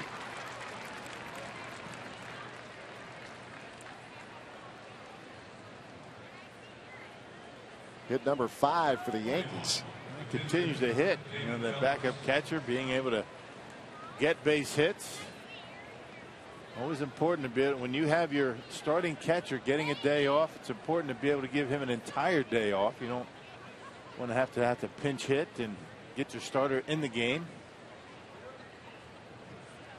David Phelps trying to bunt and fouls it back to the screen. John Ryan Murphy is now 8 of his last 17. Garza buzzing the tower right there on Phelps. Perhaps didn't appreciate that he hit Gomez. A little self-defense from Phelps just to get a piece of it, trying to square around. So he'll try to do again. And this is to Overbay, and the play at second, they get the force. That's just a nice play right there by Overbay. It helps being a left-handed throwing first baseman on a play like that. Comes in, ball bunted a little bit too hard, and Overbay all in one motion able to get it off to second base. And for some reason Ryan Murphy did not slide. I don't think he thought there was going to be a play on him. Can never assume that. A little surprised. Lineup turns over now for the Yankees. Brett Gardner steps in.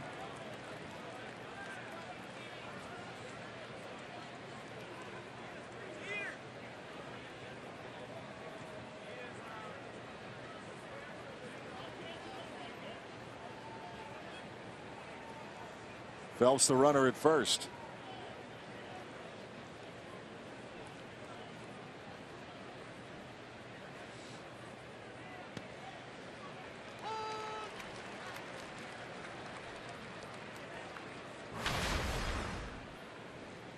Doubled and scored. He struck out in the second. That's Brett Gardner's day so far.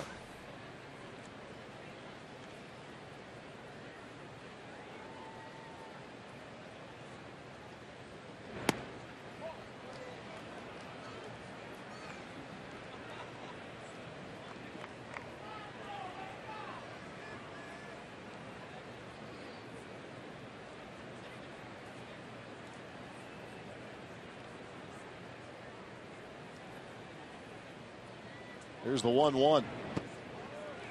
A good breaking ball there. He's found that pitch all of a sudden. After the first inning, much better with the curveball and the slider.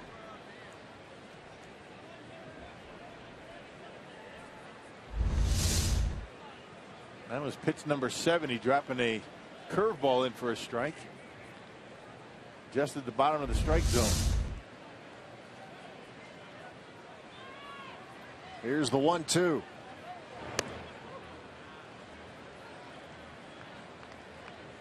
A 1-1 Gardner, a hot hitter of late for the Yankees, 10 of his last 25. That raises his average to 288.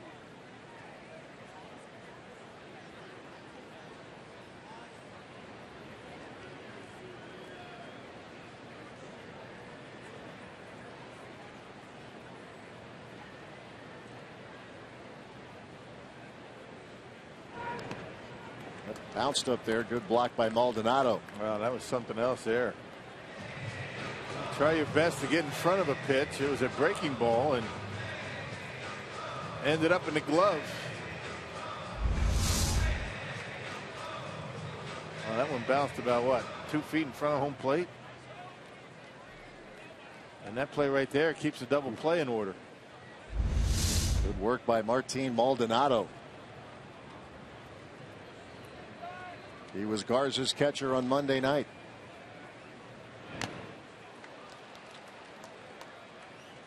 Other than that, caught him in spring training and getting his first regular season work with Matt Garza here in the last 6 days. It's always good to be able to have that continuity. I mean, back-to-back times. And, you know, Lucroy needs a day off from catching every now and again. And a day game after a night game, just a perfect time to do it. Especially when you have a guy that you can put in that can help you defensively and get some hits. This is hit in the air, and this is a tough play, and it will be just foul. Reynolds trying to run it down, but it's fouled by less than a foot.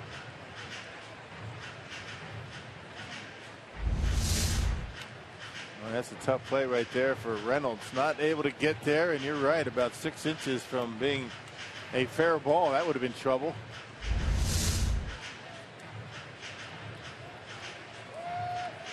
Count remains full on Brett Gardner. 3-2 lead for the Yankees.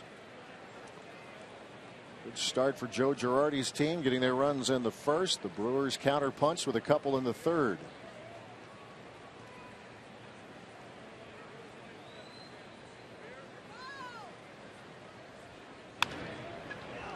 Could be two. There's one. Back to first. Not in time. That was a tough turn. They're not going to get him. Gardner runs too well. Hit it hard. A lot of ground to cover against the speedy Brett Gardner. You're going to get a lot of guys on a double play on this, but not with Brett Gardner getting down the line, one of the fastest guys in the league.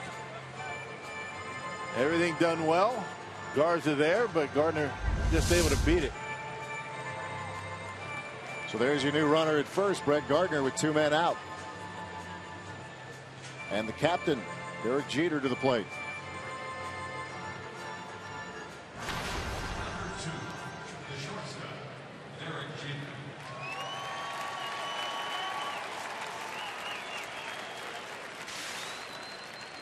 Jeter had his first hit in the series in the second inning. He was 0 for 4 on Friday, had last night off.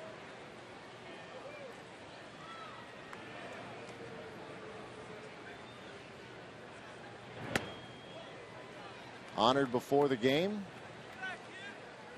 A replica Louisville Slugger bat. The organization also making a $10,000 donation to Jeter's foundation. And the face of Major League Baseball for many years. Certainly a number that's going to be retired in New York. Number 2. That will eliminate all the single-digit numbers in for the Yankees. That'll take care of it.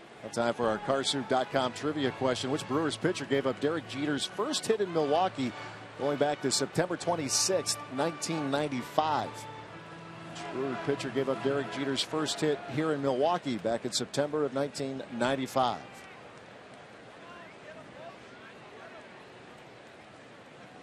A 13-time All-Star settling in. A 1-1 count.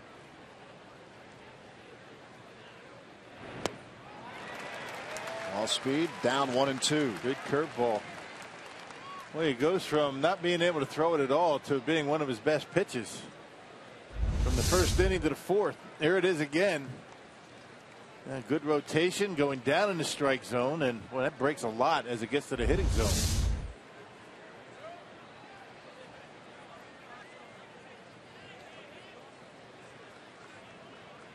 Ball, 2 strikes.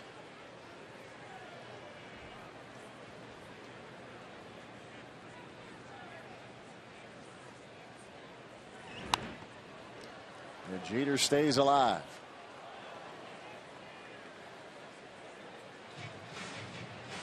Remember, his year was a very brief one last year. He had that broken ankle in Game 1 of the 2012 ALCS.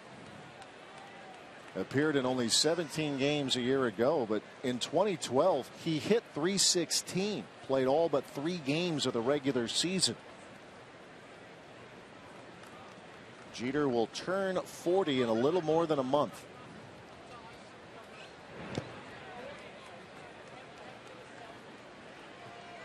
When he got off to a good start and was asked about, well, he's young again. He's found that fountain of youth, and then he went through a hitless stretch, and then he was asked about being old. Because funny how that turns.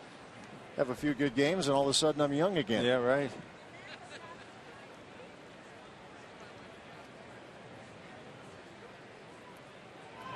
Runner goes, and the pitch gets by a diving Garza. Segura charging, and the inning is over.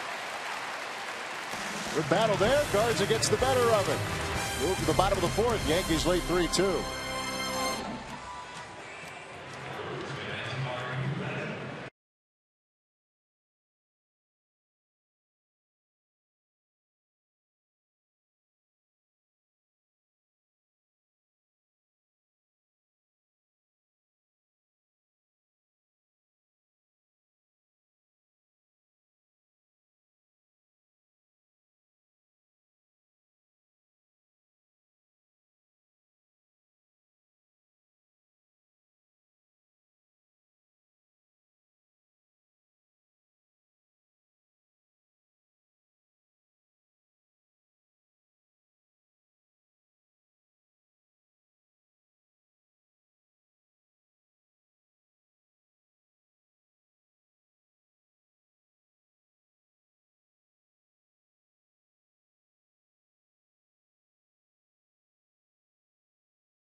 Promised earlier in the broadcast, we have the AT&T fan photo of the game. Tweet your photo to #WizFanPhoto for a chance to be shown in an upcoming game broadcast. Brought to you by AT&T. And I don't see a mom in that photo. Rock, your thoughts? I'm not sure what it is. I can't see it. I'm having a little trouble myself. It looks like Paul Molitor. It's a Paul Molitor swinging a bat, right? Yeah, a little glare in our monitor here. Right, I'm having a rough time. I'm sorry. All right. Well, we predicted wrong. Thought maybe it'd be a Mother's Day tribute, something like that. Yeah, you would think, right? Well, we swung and missed. Again. Martin Maldonado will lead off. Bottom of the 4th. Brewers getting a couple of runs in the 3rd off starter David Phelps. Maldonado popped to first. That ended the 2nd inning. Other scores involving NL Central teams. First, we'll tell you that the Pirates and the Cardinals will play tonight in Pittsburgh. Reds lead the Rockies 4-1. They're in the 8th in Cincinnati. Cubs trail the Braves 3-2. The top of the 7th down in Atlanta. This has popped up, and this will be John Ryan Murphy, out number 1.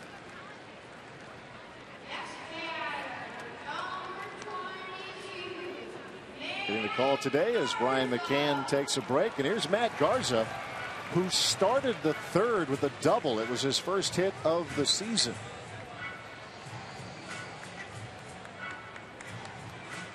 Able to poke it right down the line and right. Yep, first time for Phelps that he was able to get the leadoff hitter. That first 3 innings, base hits. Brewers able to cash in the third.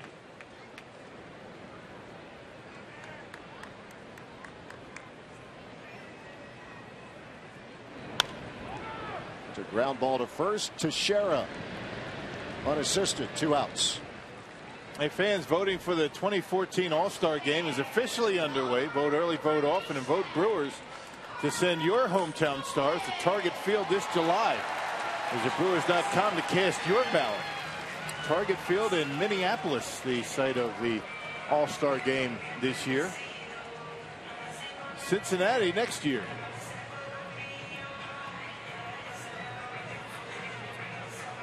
Here's a guy that you would certainly think can be there at Target Field. Let's watch together how he swings the bat. He got drilled in the hand his last trip in the 3rd inning. Gomez among the leaders in extra base hits, home runs, slugging percentage, variety of categories. He is among the best. No doubt, having another solid season. To say nothing about what he does out there in center field. We've already seen him with terrific catches, robbing Joey Votto last weekend in that series in Cincinnati. If it's a catchable ball, he will get there. Yeah, if it stays in the ballpark, pretty good chance he's going to be able to get to it.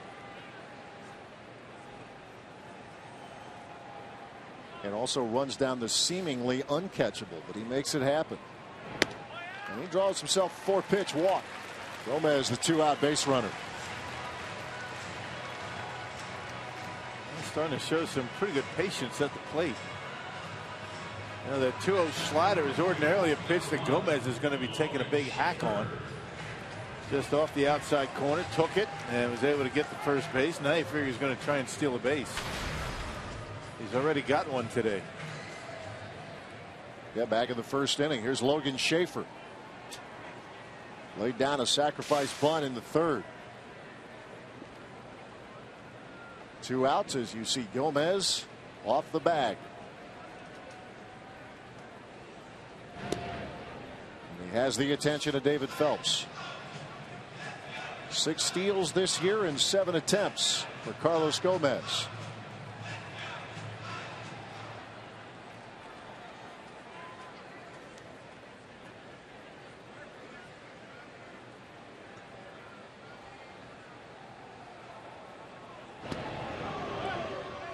Remember, he's got a great pickoff move.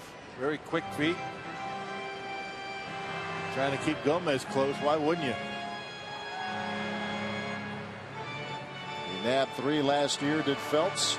6 since the beginning of 2012. 6 pickoffs.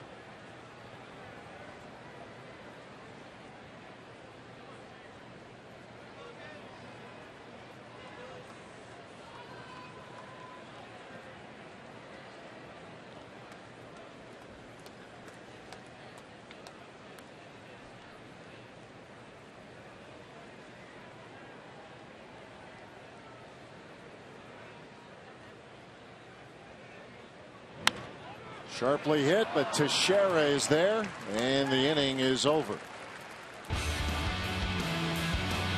Mother's Day here at Miller Park. From all of us to all the moms, we wish you a wonderful, happy Mother's Day. Beautiful day to be at the ballpark.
Teams across baseball wearing pink, and in our Crew in the Community today, you can join Major League Baseball and the Milwaukee Brewers in going to bat against breast cancer.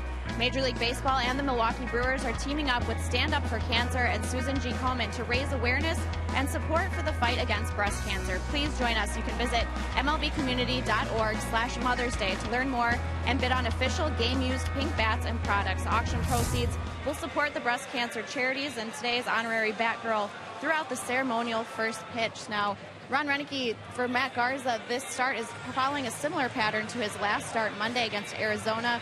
Had a tough third inning, came back with great rhythm in the fourth, fifth, and sixth inning, and gave up that big first inning here today. And Ron Renneke said that that rhythm that he found at the end of his last start is so important for Garza. That's where his stuff and his command really comes through, and says that's the reason that he's the guy that we wanted him to be here. Matt? Yeah, you're right, Sophia. He has settled. He has yet to retire the Yankees in order, but what he's given up has been harmless since that first inning. Jacoby Ellsbury will lead off the 3, 4, and 5 hitters in the Yankees order as we move to the fifth. And it was really only 2 base hits in that first inning, but 3 walks did not help him. 2 of the 3 walks came around to score in the first, but he's got a much better breaking pitch since the beginning of the second inning, and that's why he's been able to settle down and get some outs. And you get that breaking pitch in these hitters' heads, and they're thinking about it. All of a sudden 92 miles an hour gets by hitters, just like that Jacoby Ellsbury swing right there. That pitch was right down the middle, but just the fact that he might be throwing a breaking ball a little bit behind it. Get a little off balance, and if you don't throw breaking pitches for strikes, hitters aren't going to really pay much attention to it. They're not going to think about it. There's one there. Ball is in there for strike 2. Yeah, dropping it in. 72 miles an hour. He's been as slow as 70 with one of his curveballs today.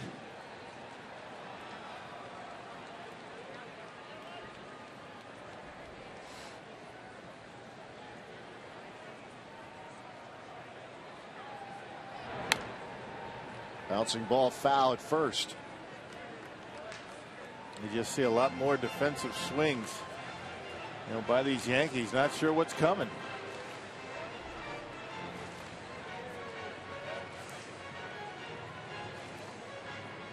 Joe Girardi's team in the midst of a pretty good run here of National League opponents. They'll have their annual set with the Mets coming up beginning tomorrow.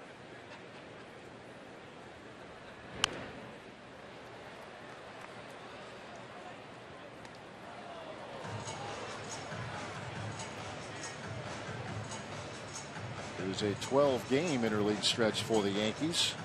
The Mets have lost 5 in a row, having a rough time of it.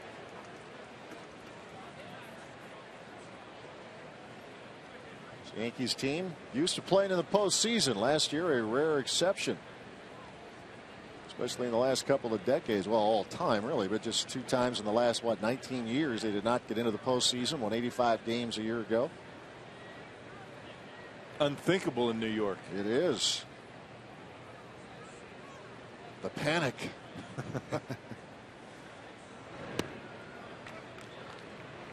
2-2 the count.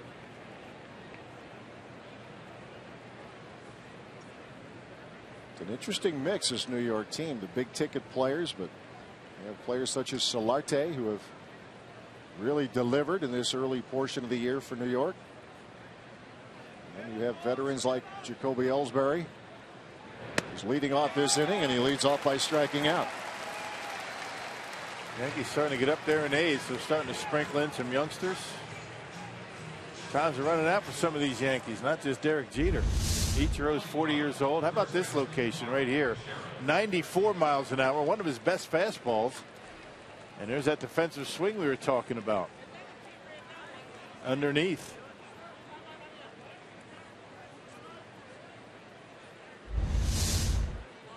Here's 34-year-old Mark Teixeira, first pitch swinging, and that's into right center field, a base hit. His first hit of the day, although he did reach on a walk and scored back in inning number 1. There's hit number 6 for the Yankees. Next batter, the Kelly Johnson. 2-run double in the first. Popped out to first in the third inning.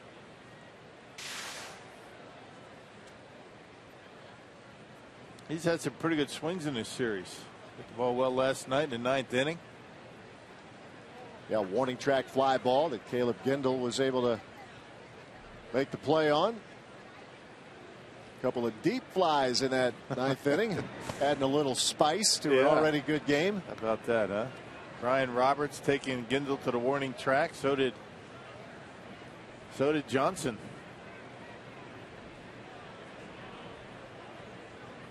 But the park held him in play. And a fly ball to Chris Davis ended it.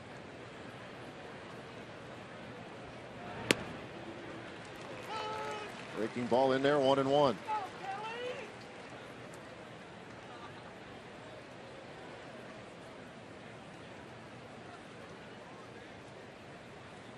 Teixeira the runner at first with 1 out.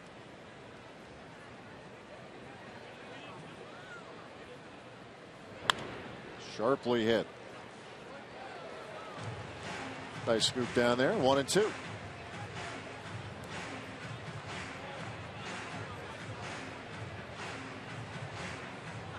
Brewers are off tomorrow, and then the Pirates come in for games Tuesday, Wednesday, and Thursday. And then a 10-game road trip coming up. Chicago, Atlanta, and Miami. That's strike 3 swinging. Kelly Johnson out on strikes. Hey, that brings us to today's time of the game winner. Hawk Bowl in Whitewater, if they call the Brewers in the next 24 hours. That's 40 Miller Lite beer pen tickets to Hank Bowl. As to a Brewers home game this year, this offer courtesy of the Tavern League of Wisconsin and Miller Lite. Whitewater, one of the many colleges for Craig Kashan that he attended.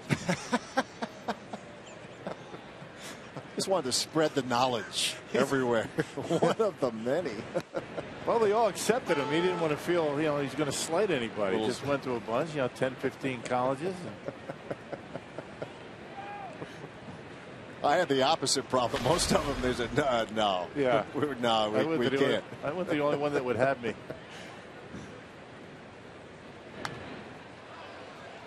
It's that old line, did you earn the degree? No, but they gave me one anyway. Right. I'll tell you, it's tough to get into school these days. Especially that school you work for. The University of Wisconsin, yes. Yeah, you got to be pretty bright to get in there, right? Yeah, you really do. I know. And when you go there, you need to go to class and study and all that stuff. Imagine that. What's that all about? Wow. 0-2 to young Hervis Solarte.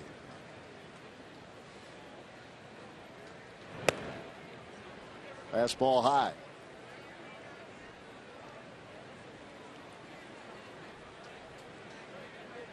Solarte has singled to center his last trip. Been a fun player to watch. Just as a fan of the game this weekend.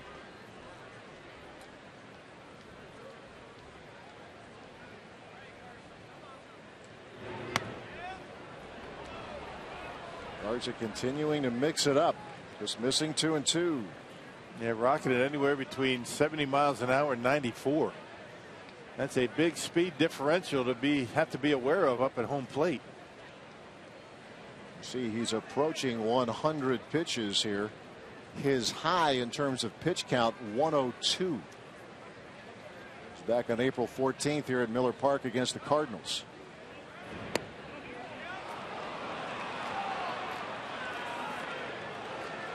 Full count to Solarte.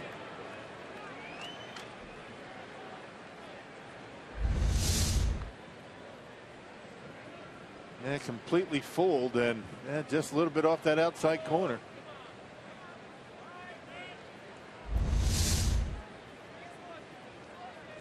Teixeira the runner at first. Guards are ready with the 3-2. Carry out a play.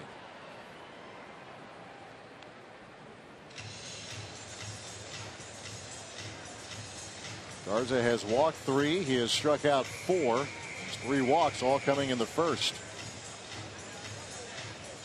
And he has a couple of punch outs here in the 5th.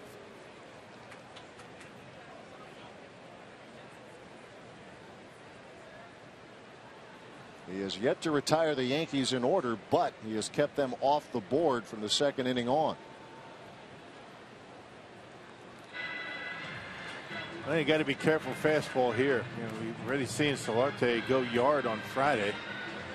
First pitch fastball from Giovanni Gallardo. He's got 2 of them, 2 homers this year. That's probably what the conversation between Maldonado and Garza was about. And be careful. Got a guy on deck. Suzuki, not known for his power. There is Ichiro waiting on deck.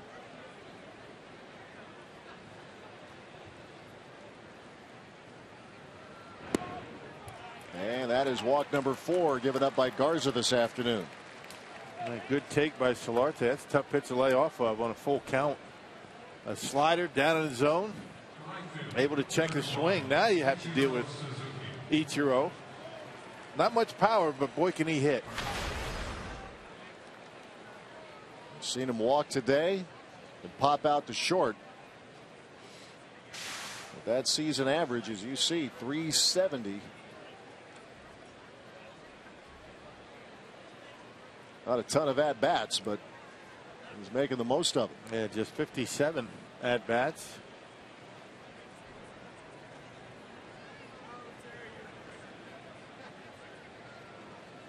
Matt Garza trying to keep this a 1-run game. Again, Maldonado has to go down and block it. Pitch number 101 for Garza.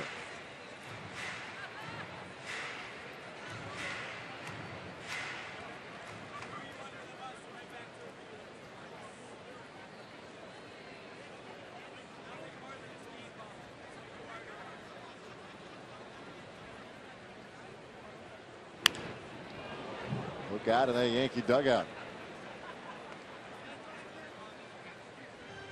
1-1 to Ichiro. 2001, he was the American League, not just the Rookie of the Year, but the MVP. Came over in July of 2012 in a trade with the Mariners.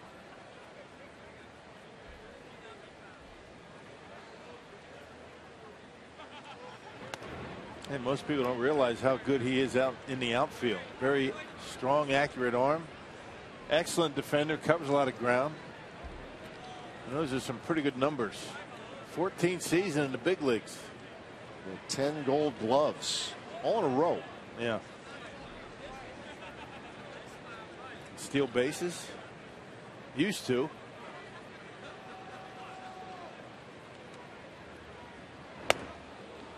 Fastball high. 3-1 the count.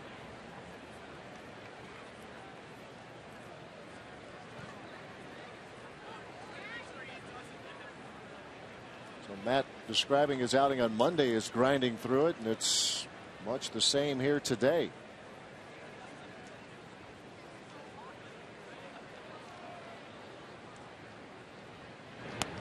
That is strike 2 called. Curveball on a 3-1 count. You talk about his stolen base, that rookie year, that stat line 56, and he's a guy who really most of his career would get you between 30 and 40 and maybe between 30 and 45. Never had 20 last year. He did. Here comes the 3-2. Back to the box, knocked down by Garza, and a high lob over to first, but able to tap the bag is Overbay. And the inning is over. Garza lifted a bit. Brewers still lead by 1.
Fox Sports Wisconsin, presented by Hupy and Abraham. The Brewers trailing the Yankees 3-2, moving to the bottom of the 5th inning. Matt Garza got out of some trouble, at least in terms of the Yankees extending the lead. Yeah, that was a tough part right there, knocking it down, almost threw it away. Always nimble and able to get the out, Lyle Overbay. Yeah, he came off limping a little bit, did Matt Garza. Now his pitch count is over 100 to begin with, but a little awkward play there to end the inning. It's probably done. I mean, pitch count's pretty high, and Brewers have activity down in that bullpen. Brandon Kinsler. Brewers will have the 3, 4, and 5 hitters in the order. Ricky Weeks will lead things off for Ron Renick's team, trying to get a series win today. Yankees won on Friday night. Brewers got back at them last night. The home team down a run as we move to the bottom of the 5th.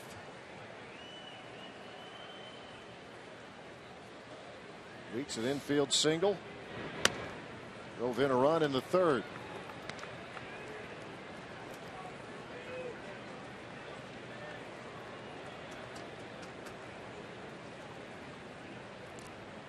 David Phelps giving up the 2 runs and 5 hits so far.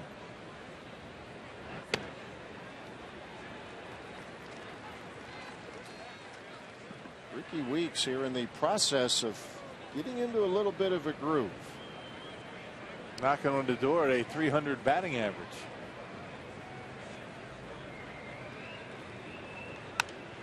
And there is a base hit to right. He has a little bit of groove going right now. Ricky Weeks with his 2nd hit of the day. Earlier in the game, we asked our Carsoup.com trivia question, which Brewer pitcher gave up Derek Jeter's first hit in Milwaukee back in September of 1995. Scott Carl is your answer. Left-hander. Scotty Carl had some good years with the Brewers. You think Derek remembers that hit? I would think there's a possibility. No chance. No, not at all. How many has he had? 3,000. How many? One of your early ones. He was the rookie of the year in '96. He played just a little bit in '95. Maybe. Yeah, probably not. Your first hit ever, yes. Oh yeah. But your first hit in a going city to city. Now you probably can't rattle. I doubt he remembers. If you were to ask him, who gave up your first hit in Milwaukee? In Milwaukee, to be that specific, now that would be asking a lot. I'd be impressed if he did. Your lineups. Yeah, not bad, huh? Darrell Hamilton. Darrell Hamilton's going to be doing some radio when Bob Uecker takes some time off on the road. I think Darrell Hamilton is due to do some radio for a Uecker next road trip. Okay. Lyle Overbay. The fly ball to left. This is Gardner. Out number 1.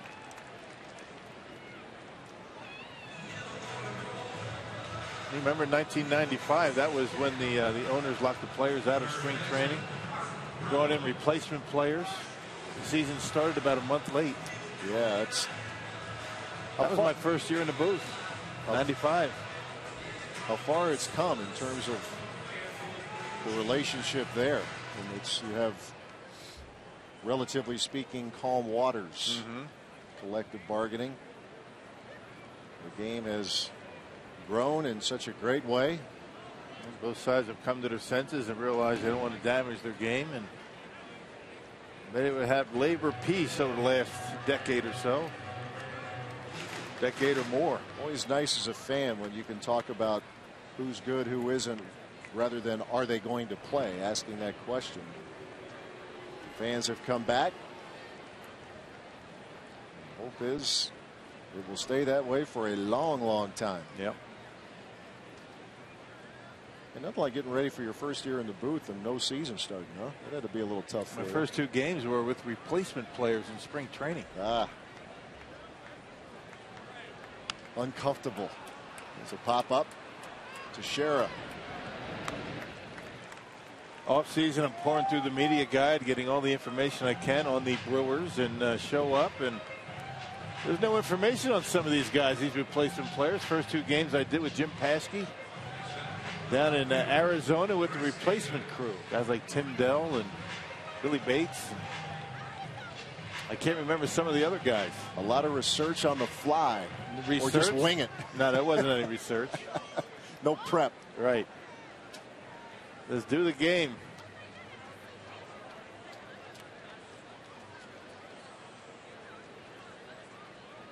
Chris Davis, 2 outs and 1 on. Yeah, if you think calling spring training is a challenge now. Yeah. Back in that time, the replacement. And there wasn't a whole lot of information on the internet back then. A little limited. Did it exist? Barely. It was kind of slow. You call something up. It took a while. Went through the telephone.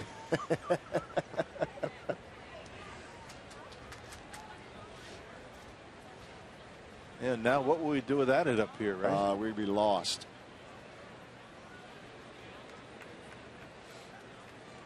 Absolutely lost.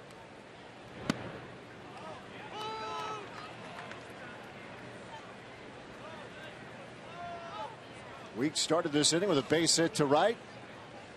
Lyle Overbay and Mark Reynolds both retired, and now Chris Davis is down 2 strikes to nothing.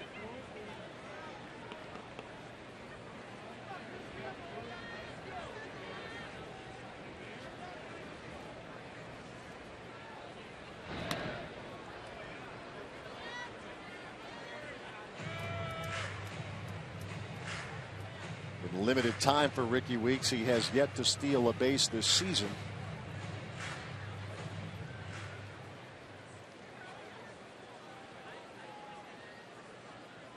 David Phelps, his second start of 2014.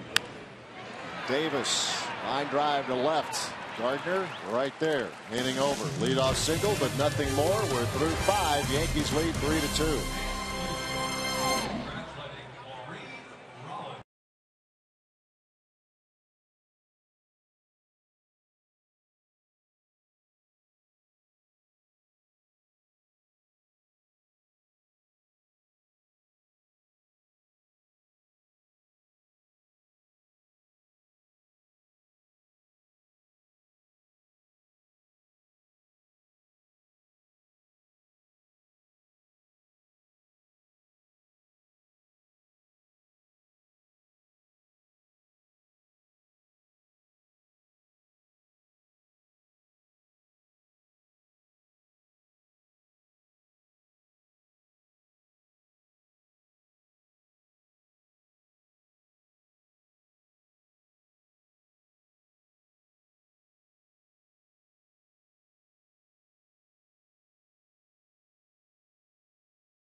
Presented by Hupy and Abraham. 3-2 Yankees moving to the top of inning number 6.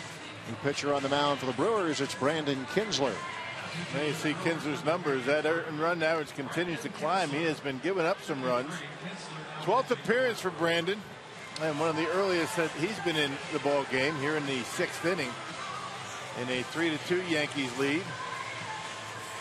And Kinsler last pitched on Friday against these Yankees, gave up a run in an inning of work. He's had a rough time since coming off the disabled list. Yeah, it's a big frame for him here. He's given up runs in each of his last 3 appearances. And let's get more on Brandon Kinsler as we check in with Sophia. Matt, you touch on the struggles Brandon Kinsler has had since coming back from the disabled list with that strained rotator cuff. Sutton's just been poring over video and feels like he's been throwing across his body, which is leading to all those home runs and runs given up. So he's trying to work on having a straighter delivery and get back into rhythm where he was before the disabled list. Said he's certainly very frustrated that he's not there yet, just trying to get back there with both the rhythm and the confidence. Yeah, when that arm drops, that means that the ball's going to tail, but it's not going to sink. When he stays on top, he's got the good downward movement. That's when he gets his ground balls. John Ryan Murphy will lead off for the Yankees. And right into center field. Hot smash at a base hit to start the sixth. That's exactly what we're talking about. That pitch pretty straight, stayed up in the zone, not much sink on it, and that's why Ryan Murphy able to bang it into center field. Check it out. It gets to the plate. When he's right, he gets on top of that pitch. Talking about Kinsler, and he has some sink on it. That just had a little bit of a tail to it. David Phelps. Bunting situation. Lays it down. Maldonado pops out of the box, and the play is at first to the covering Ricky Weeks. Sacrifice complete. One out, runner at second.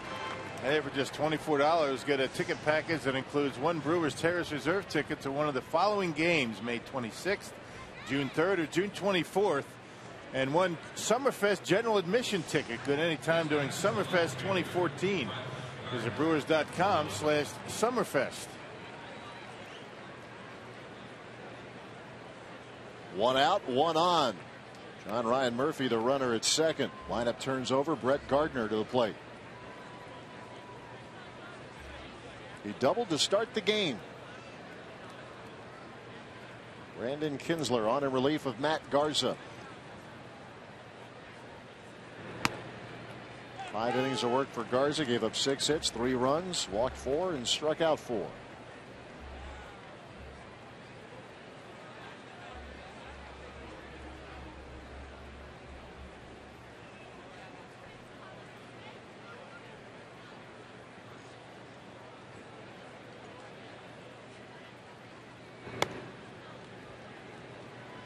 Sophia was mentioning trying to get that thing straightened out with Brandon Kinsler. He gave up nothing in his first 5 appearances. And even prior, about this time last week, his ERA was under 2. What a couple of rough outings can do. There's a fly ball to left. Chris Davis. 2 men out. And when you don't have that many innings under your belt, I mean, 3 consecutive appearances with runs is going to get that earned run average up there quite quickly. So on the flip side of that, you have a good stretch, you don't give up any runs, it'll come back down. And he's very capable of having such a stretch again. And he's 2/3 of the way, starting one now. 2 outs with a runner at second. But he'll have to face this man, Derek Jeter. Earned run averages can go up quickly, and it takes a long time to get them back down.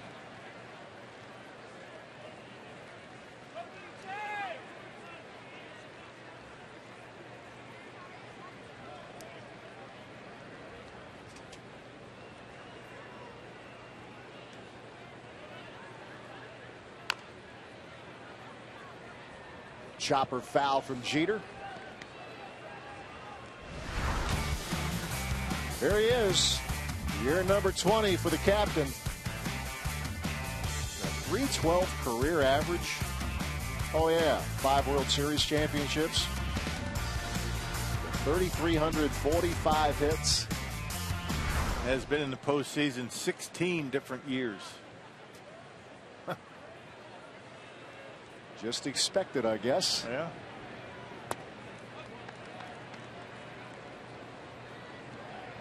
Zach Duke warming up in the Brewers bullpen. You got nothing but left-handed hitters coming up. This might be Kinsler's last hitter. Yep. Ellsbury, Teixeira, Kelly Johnson all follow Jeter. It's been interesting to watch, and I might be sounding like a love fest here, but so be it. But with all that goes on with being a Yankee, a guy like Jeter to just stay above the fray through it all. Class act. Never involved in any controversy, no matter what was going on around him. Managerial situations in New York or what have you. And It's a bouncing ball to third. This is Reynolds. And good inning of work for Brandon Kinsler. Gives off a leadoff hit, but nothing more. Bottom of the sixth we go. 3-2 the Yankees.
Some refer to them as the evil empire, I guess, but the Yankees with 3 runs in the first, making the most of 3 walks surrendered by Matt Garza. But the Brewers, dare I say, strike back with a couple of runs in the third inning. We have ourselves a 1-run ball game here at Miller Park. Lyle Overbay with that knock. Just cannot escape Star Wars theme. And why would you want to, right? 3-7-0 for the Yankees, 2-6-0 for the Brewers. I thought we were done last weekend after 4 days of it in Cincinnati. At least you don't have them walking around in costumes here at Miller Park. That's a good point. We had a Hulk Hogan sighting last night. We did. It's always good to see the Hulkster or somebody trying to dress up as the Hulkster.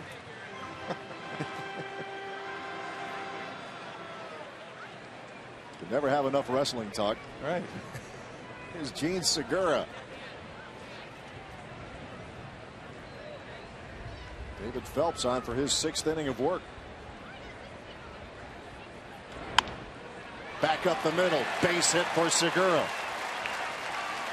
His first hit of the day.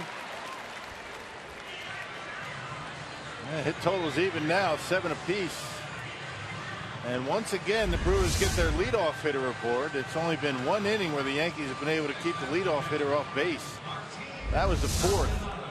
Every other inning, a leadoff base hit for Milwaukee. Time to cash in again. This is the deepest that David Phelps has gone into a game, but keep in mind this is only his 2nd start. But in that first start last week against the Los Angeles Angels, he went 5 1/3. In his last 10 starts going back to May of 2013, the deepest he has gone is 7 2/3. That was against the Rays.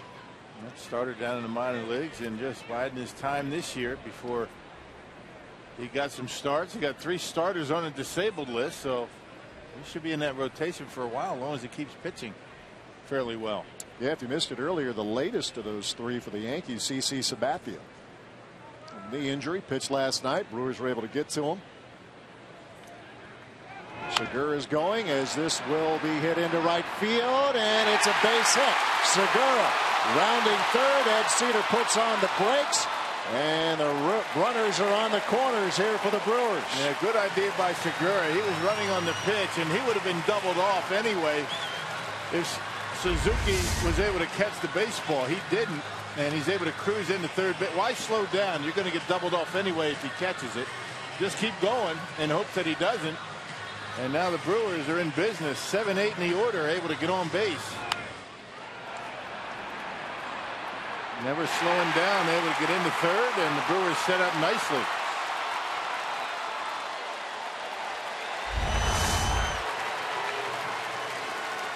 So a big time opportunity now for the Brewers.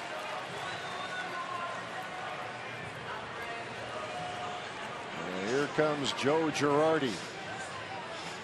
And there will be a pitching change here at Miller Park. The Brewers have runners at first and third, nobody out.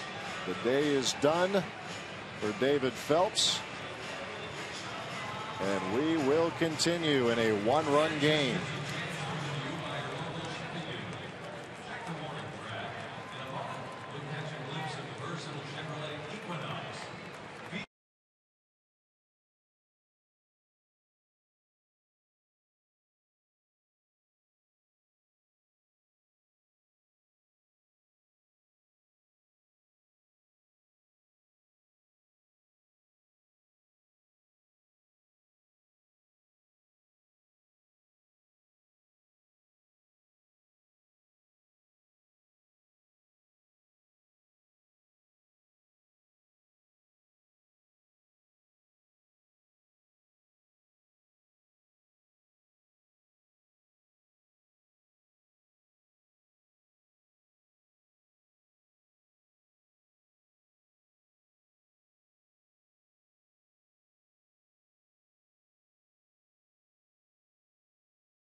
And Ichiro unable to make a big time catch. He does what I do on a golf course a lot. That's a major league divot out there in right. So, and the fine grounds crew by the Brewers has to go out and replace his divot. Ichiro elected not to do that, and that's not as bad form. No, you got to have somebody else handle that. No doubt. He's Ichiro. He's Matt Thornton, the new pitcher for the Yankees. Yeah, how good has he been? A 150 earned run average in game number 15 so far this year. Has allowed just one earned run over 6 innings, but that covers 14 appearances. So he comes in for a left-hander and pretty much is done. Ron Reddick is going to go to the bench. So Jeanette, who was announced, will not get an at-bat, and Jonathan Lucroy will hit in his place. Lucroy last night had a couple of hits, including his second homer of the year. 2-run blast in the second, part of a back-to-back homer sequence for the Brewers. Ramirez followed. First time the Brewers have hit him back-to-back in 2014.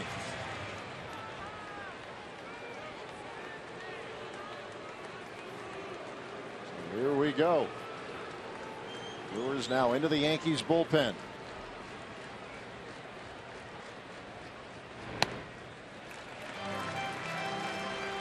Overall, the Yankees bullpen has an ERA of 3.88, but the current cast of characters is 1.89. Yeah, they've been throwing well. Rotation has been pretty good. Just a matter of scoring runs for the Yankees. Who would ever thought that would have been the case? I think they miss Robin Cano pretty much. That's fair. That's a big bat to be out of the lineup. That is fair to say.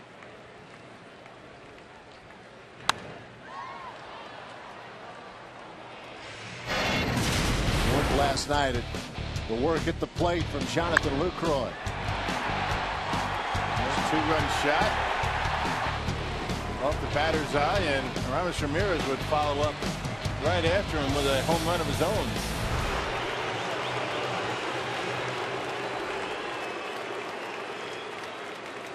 Lucroy versus Matt Thornton. Last year with the Red Sox had a 3.52 ERA. Lost his only decision. Split his time between the Red Sox and the White Sox.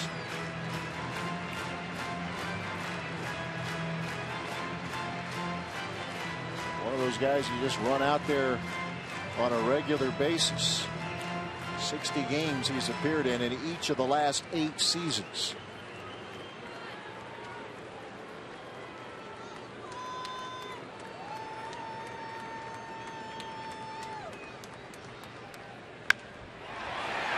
Base hit to center. This game is tied. Jonathan Lucroy, RBI knock.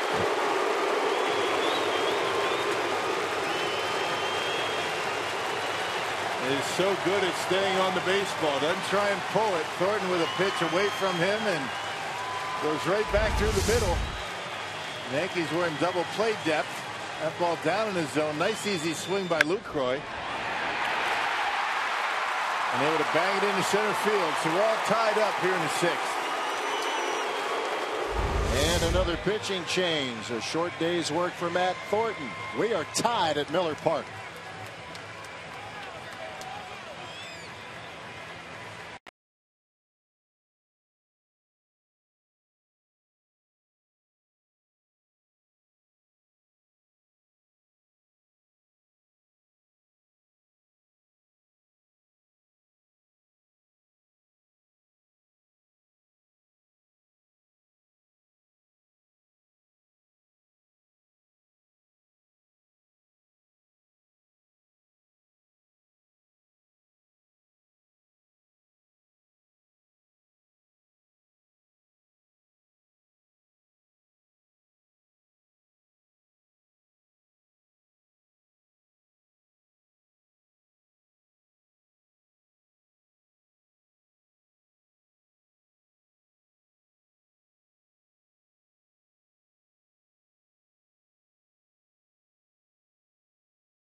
Brewers have a big inning brewing, perhaps bottom of the 6th inning, as the Yankees went through their one and only left-hander in the bullpen. Now they turn it over to one of their many right-handers, Dellin Betances. Yeah, check out the strikeout totals. 32 strikeouts in 18 innings of work. He appeared in last night's ball game, struck out the only 2 batters that he faced. So with nobody out, the Brewers in business, 1st and 2nd, with the top of the order coming up. Carlos Gomez, Wendy's at the plate today. Gomez with a single, stole 2nd in the 1st inning. Hit by a pitch. It was scary. Took it right on the hand and stayed in there and scored and walked in inning number 4.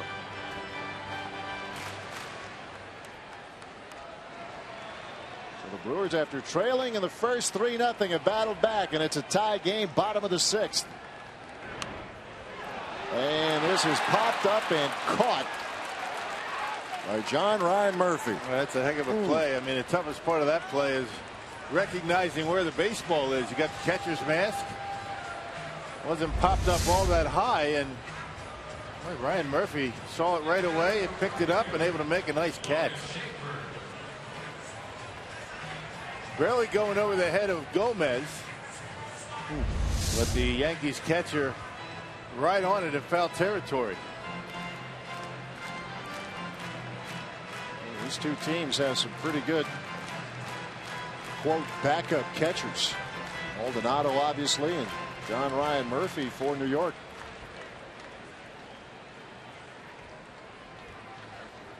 Runners remain at 1st and 2nd, and 1 out for Logan Schaefer, and this is ripped but foul. Yep, 95 with a fastball. Has a pretty good overhand curveball to go with it. Yeah, big kid that can throw hard. About 6'6". 26-year-old Dellin Betances.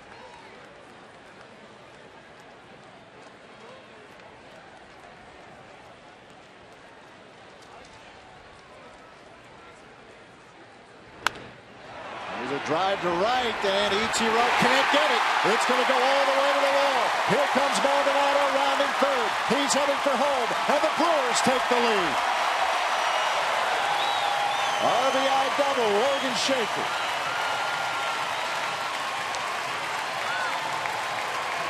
Now the bottom of the order setting the table, and the top of the order getting it done. Luke Croy, the pinch hitter, drives in a run, and Logan Schaefer taking a 95-mile-per-hour fastball in on him and rips it out of the reach of Ichiro, and Maldonado able to score, and Luke Croy to third base. Well, the Brewers against a good Yankees bullpen here, especially of late. Going to work on it. Ricky Weeks with a couple of hits this afternoon. And the Yankees are forced to bring their infield in. Dangerous move with second and third.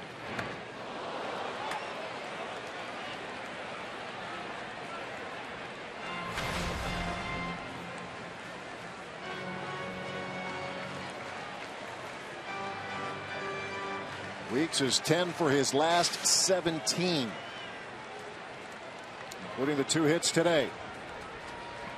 You see that infield little flare is probably going to score 2.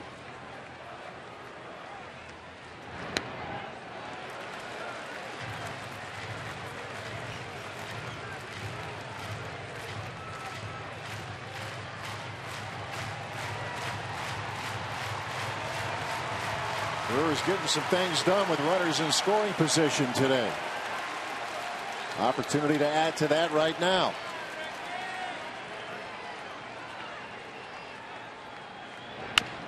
Ground ball, diving stop, Jeter, and now they have Schaefer hung up in a rundown. Lucroy has scored, tag applied. Brewers get a run out of it, 2-man out. Yeah, another hard hit ball by Ricky Weeks. Tough break for him, a little bit either way, and that's into the outfield, 2 runs in. Nice play by Jeter. If he gets it right away, I think he might have had a play on Lucroy at home.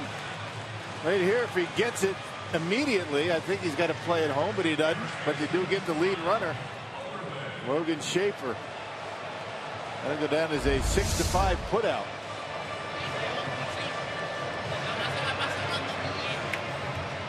A 5-3 lead now for the Brewers.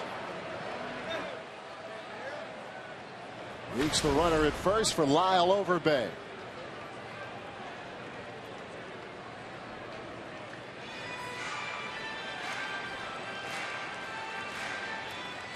Boy, once again, Ricky Weeks, solid contact. Yeah, hit that one right on the nose. Weeks is running. Pitch is taking a strike, throw to second, and he is out.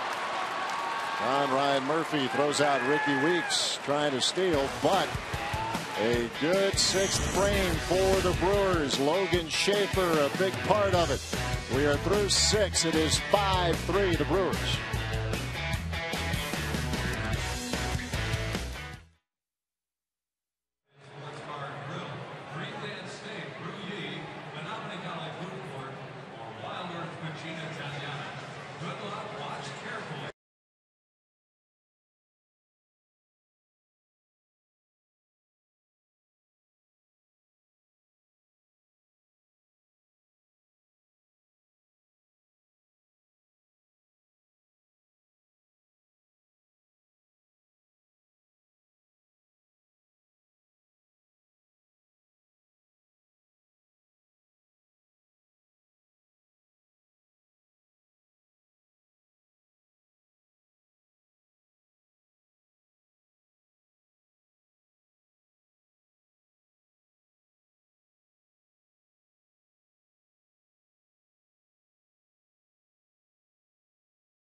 3. Fox Sports Supports is proud to collaborate with Stand Up to Cancer, a groundbreaking initiative created to accelerate innovative cancer research that gets new therapies to patients quickly in order to save lives now. For more information, visit foxsportsupports.com. New pitcher on for the Brewers, the left-hander Zach Duke. Well, one of 3 left-handers down in that bullpen. Zach Duke in appearance number 19 so far this year, a 3-0 record. And outstanding work, 22 strikeouts and just shy of 17 innings of work. He only allowed the 1 home run so far this year. Nice inning work by Brandon Kinsler. In the 6th, gave up a leadoff single, but that was it. And now it's Zach Duke's turn. And bottom of the Brewers batting order doing a nice job back in that 6th inning. 7-8 and the pinch hitter Lucroy got things going. Yep, Segura, Maldonado, Lucroy a run scoring single. Schaefer a double. All part of a 3-run 6th. Jacoby Ellsbury will lead off for the Yankees.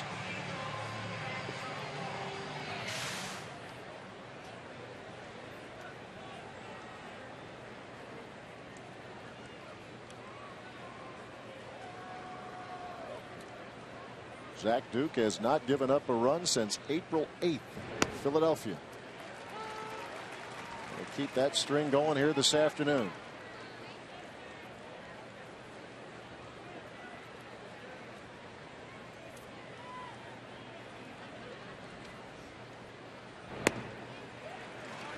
And that slide has been a big pitch for him, not just against left-handed batters, but righties as well. Locating it well. The arm angle is really effective with left-handed batters. And 2 of the 3 that are due to bat in the 7th are both left-handed. That one right at the bottom of the zone.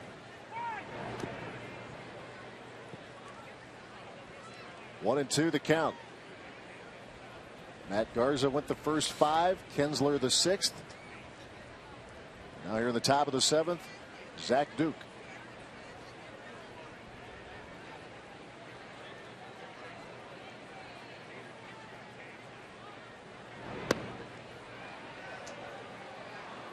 They say he held up. Paul Emmel, the third base umpire.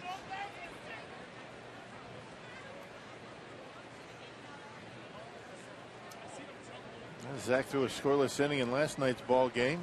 Very effective against both lefties and righties this year.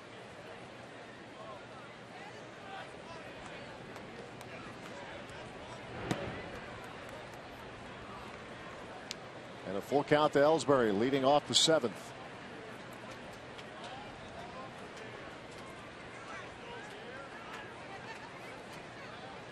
Scoreless inning from Duke last night, an inning and a third of scoreless ball on Friday. And this is through, and a base hit for Ellsbury.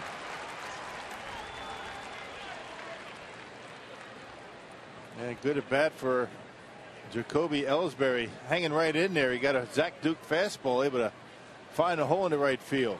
Next batter, the first baseman, Mark Teixeira. One of the guys that don't overswing much. Left-handed hitters are going to have some success against lefties. Willing to go to the opposite field. Not trying to do too much with it. Here's Mark Teixeira.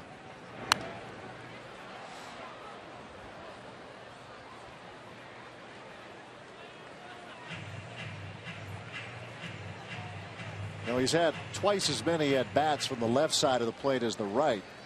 He has the 1 homer, hits for a better average from the right side, but just 1 homer. There's a bouncing ball. Segura flips to Weeks for the force. As they erase the speedy Ellsbury for out number 1. Yeah, the reaction by Segura, he was upset they didn't turn a double play. I mean, it's a heck of a play. He was playing in a hole for Teixeira. Little backhand flip over to Ricky, and watch his reaction after he gets the out at second base, if you can see it.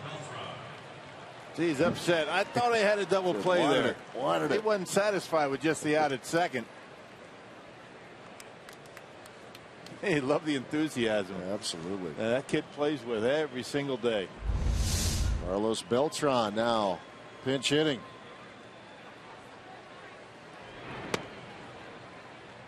Breaking ball inside.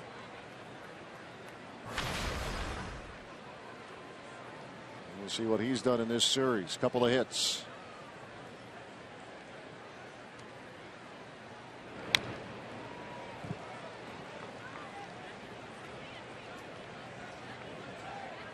Beltran against Duke is 5 for 25 in his career. Well, much better from the left side of the plate throughout his career. This is the way you want to face Beltran. Right-handed. Bouncing ball, that's fair. Mark Reynolds, 2 men out. Teixeira moves to second.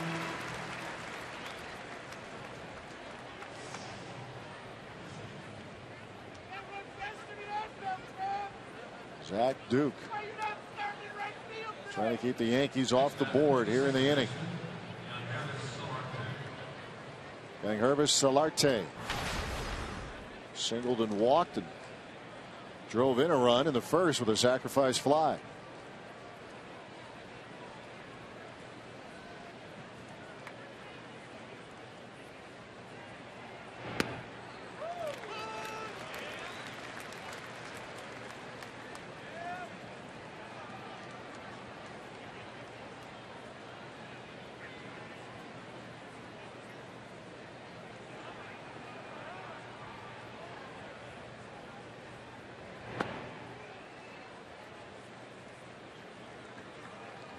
One and one the count. Solarte with a .308 batting average. And 19 runs batted in. Leading the way for the Yankees so far this year. And that's trouble. Left center field. Teixeira chugging around third. He's going to score, and it's a one-run game at Miller Park. Man, that kid's been something else so far. Tough out. 2 hits, a walk, and a sac fly. So the Brewers have had a tough time with him. High fastball from Duke, and he's able to center on it. And hit it hard into center field. Stays right on it. And now the tying run at first base.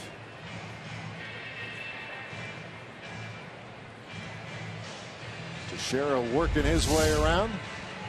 And for the first time since April 8th, a run is charged to Zach Duke.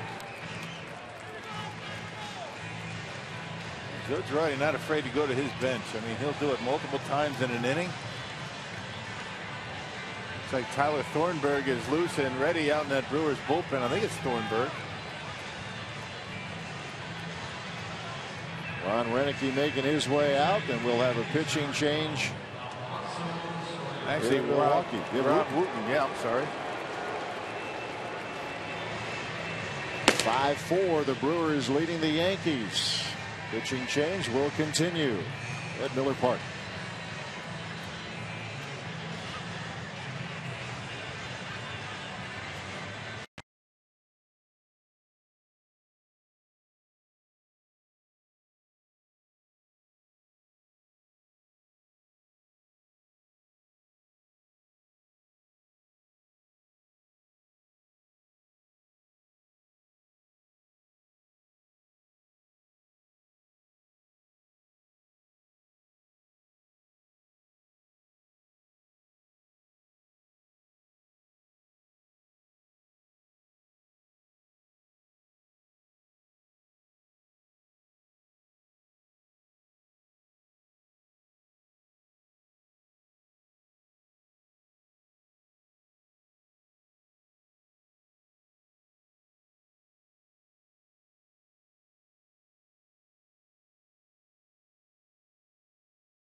Wish my mom and all the other mothers out there happy Mother's Day, and I love my mom very much, and I'm really fortunate and you know, very honored and happy to be her son. Scooter Jeanette sending best wishes, as we all do, on this Mother's Day. One-run game here in Milwaukee as the Brewers again go with another pitcher, and it's Rob Wooten out of the bullpen. Yeah, last pitched on Friday against the Yankees and tossed a perfect 9th inning. He struck out a batter. And recalled again on May 1st from AAA Nashville, where he was closing games, 4 for 4 in save opportunities down there. And looking to get one out. He's got Alfonso Soriano between he and the 8th inning for the Brewers.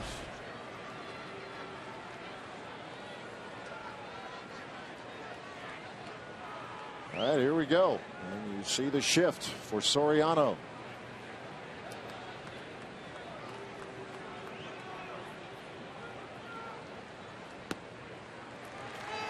Takes a strike. Yankees with a run here in the top of the 7th.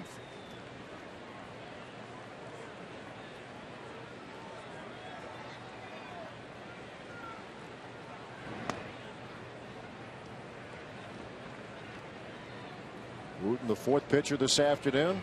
See what Soriano has done as a pinch hitter. Got to be very careful on pitches down in the strike zone to Soriano. Uses that big long bat, stands right on top of home plate, wants it down, likes to golf it.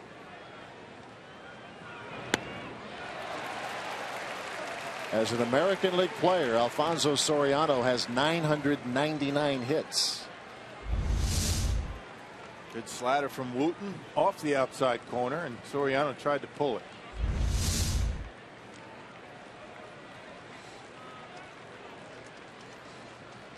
He's trying to become the 7th player all time with 1,000+ hits in both the American and the National League. He's behind 1-2 to Wooten. And it all started for Soriano with the Yankees. Second baseman back in those days. Went over to the Nationals. Frank Robinson moved into the outfield, and that's where he's been since. 7-time All-Star. Last 6 years with the Cubs. Traded to the Yankees back in July of 2013. Wooten out in front, of ball, 2 strikes.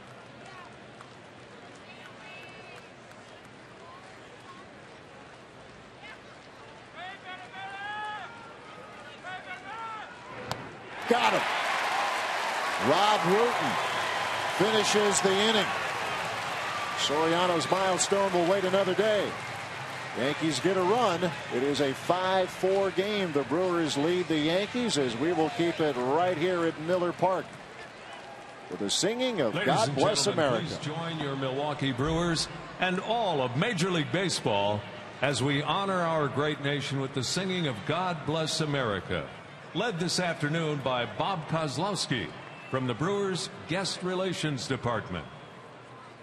God bless America, land that I love. Stand beside her and guide her through the night with the light from above. From the mountains to the prairies, to the oceans, white with foam. God bless America, my home, sweet home. God bless America, my home, sweet home.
4.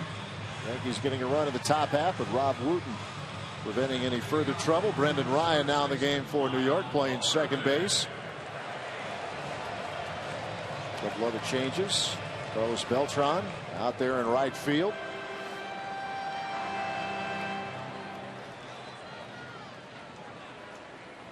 Lyle Overbay will lead things off.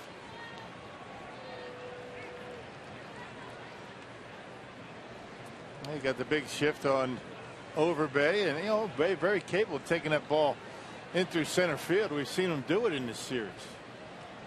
Interesting shift for Lyle. And why not? Try and roll one down that third base line, get something going.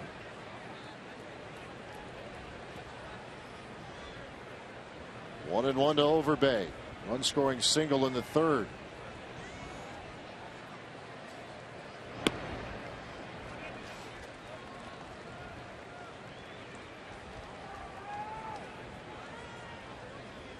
Close one again. Both of these teams have had a lot of games just like this.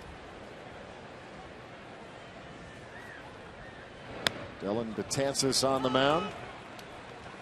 Very nice job by Rob Wooten, huh? Very good sliders to get Soriano. Soriano pinch hit last night, got a base hit.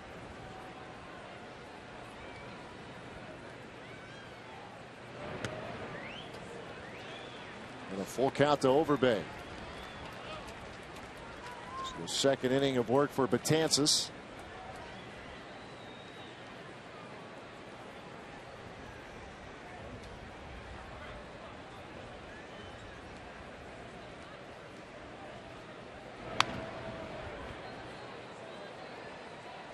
Into the camera well over there. Still a full count to Overbay. Woody all right over there? There he is. All right, Sophia. He's all right. Sophia cover. hiding behind Woody. Ramos Ramirez over there. And everybody's fine. The end of the shift. Out number 1. Hey, with all-inclusive areas, tailgate facilities, and more, it's no wonder Miller Park was recently voted the state's top location for a group outing. To book a group event at Wisconsin's premier entertainment venue, visit brewers.com/groups.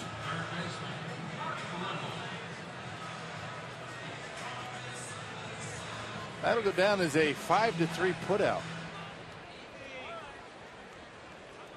Derek Jeter stayed at shortstop. Solarte went over on the first base side of second base. Solarte making the move, started at second, playing third. We've seen him play second and third as well as shortstop in this series. We've seen him swing a pretty good bat too. So you look at that in the box score and the scoreboard. You say, hey, Overbay hit a ground ball to third. No, he didn't. It's not always that simple. And a big shift the other way for the Yankees with Mark Reynolds at the plate. There it is.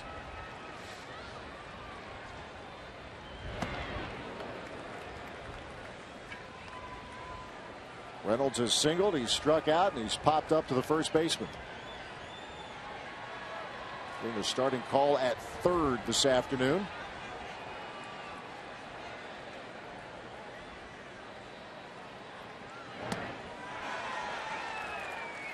He's chasing one and does not get it. 2 men out. Yeah, that 97-mile-an-hour fastball. So Betances, I mean, he's got a little bit when he wants it. 96, 97, back-to-back to Reynolds to get him. And you can forget trying to make contact on a pitch up there at that speed. Here's Chris Davis.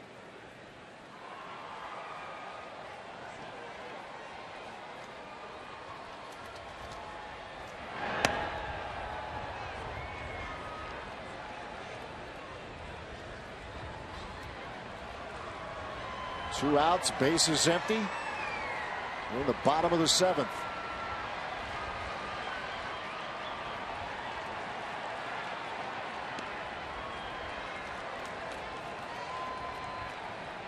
Davis with just one hit here in the homestand. 1 for 18 at the moment. He has walked today.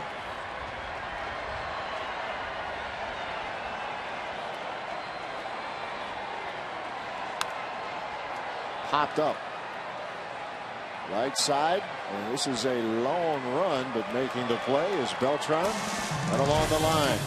We are through 7. It's 5-4 the Brewers.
Here's a look at what's on tap, presented by Miller Lite. The Pirates coming to town. Garrett Cole, Marco Estrada, your matchup on Tuesday night. Lariano and Peralta on Wednesday, Thursday afternoon.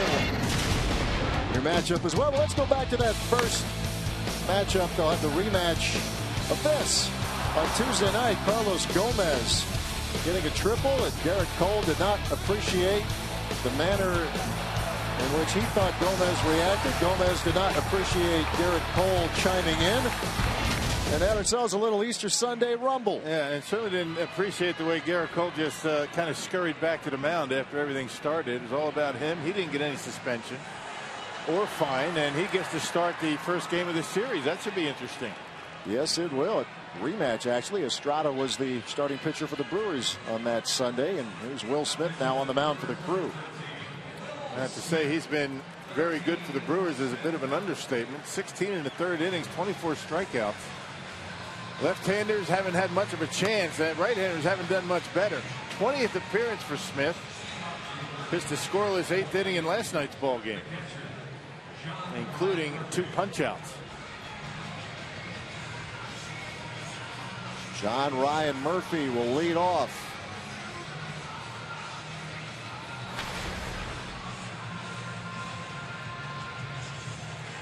Brewers bullpen once again asked to protect this lead. Bullpen has done a tremendous job of doing that.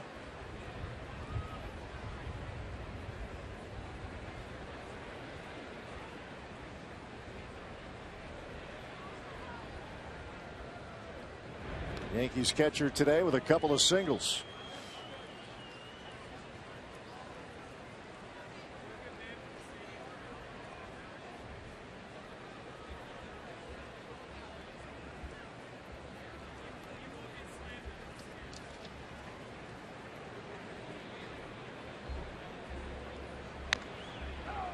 Little chopper. This is going to be a tough play. Ricky Weeks will scoop it. Got him!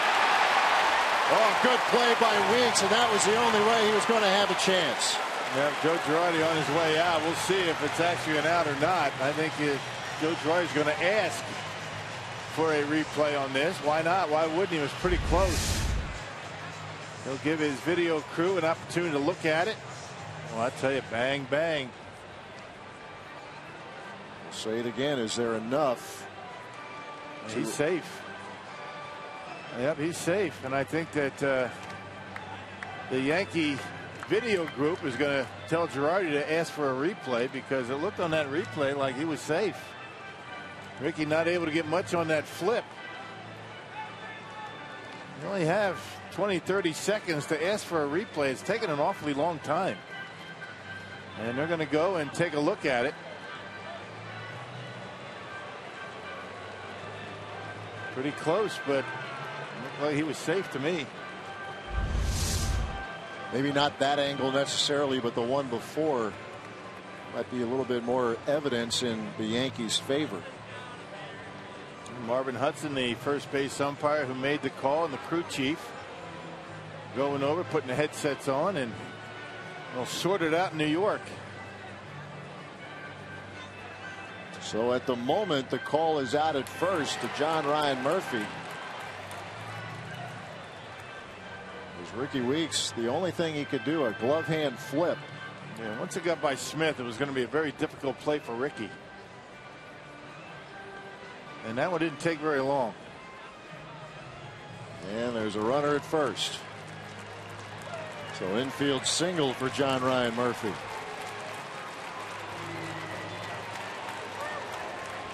Now a pinch hitter for the Yankees, Brian Roberts. Well, the wheels just keep turning. And we're only in the 8th.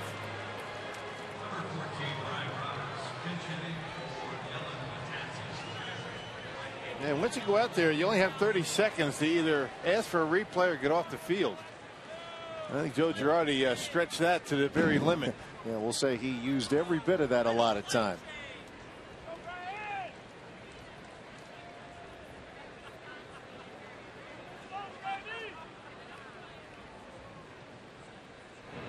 Roberts, a chopper, Reynolds, Weeks for one, over to first, double play.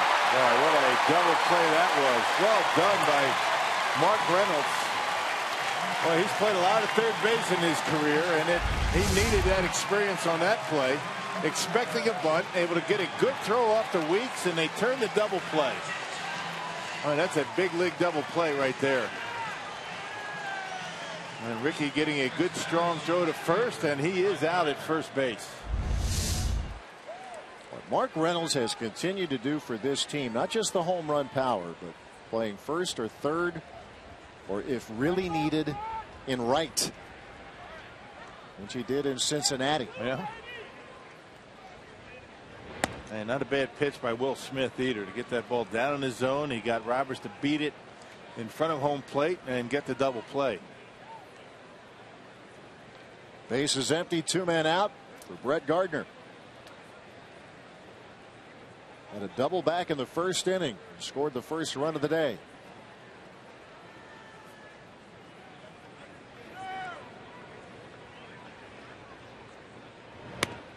That coverage about bare for Joe Girardi. Only Brian McCann left on the bench. Yeah, he has burned through the roster here this afternoon. He's not afraid to do that either. Did it last night.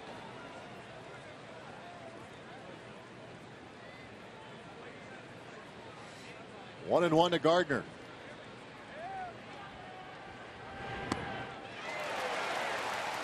.95 on the fastball. 1-2.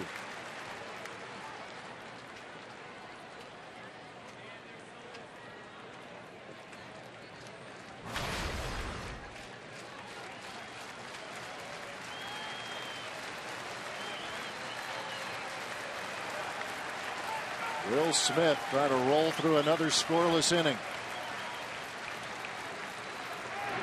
And he does just that.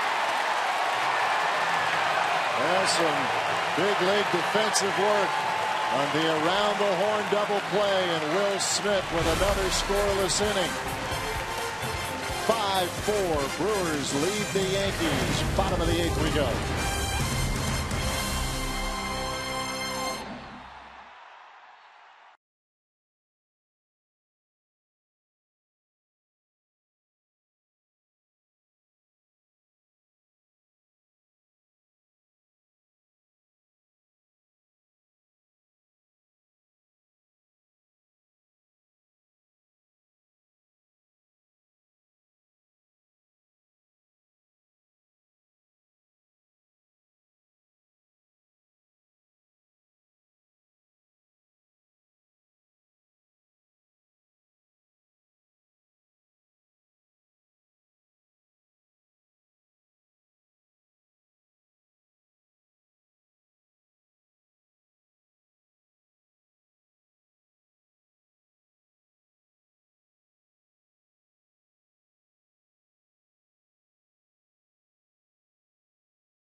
Wisconsin is brought to you by Southwest Airlines. Find our fares online only at southwest.com.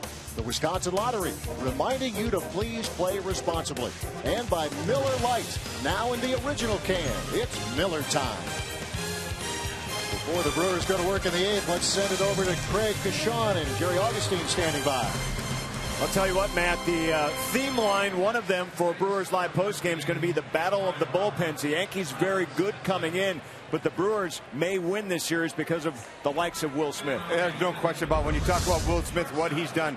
Gave up the leadoff base hit, gets Roberts to induce into a double play, then strikes out Garner. This is a guy that's coming to each and every game, commanding the strike zone, and I'm going to tell you what, done a great job for the Brewers. He has been a big-time surprise out of that bullpen all season long. Brewers will take a 5-4 lead now and go to bat in the bottom of the 8th. Brewers Live postgame on the way. All right, guys, he will frustrate you as a hitter. Brett Gardner blowing off some steam there at the end of the inning. There's Brian Roberts. He stays in the game, and he'll play second base.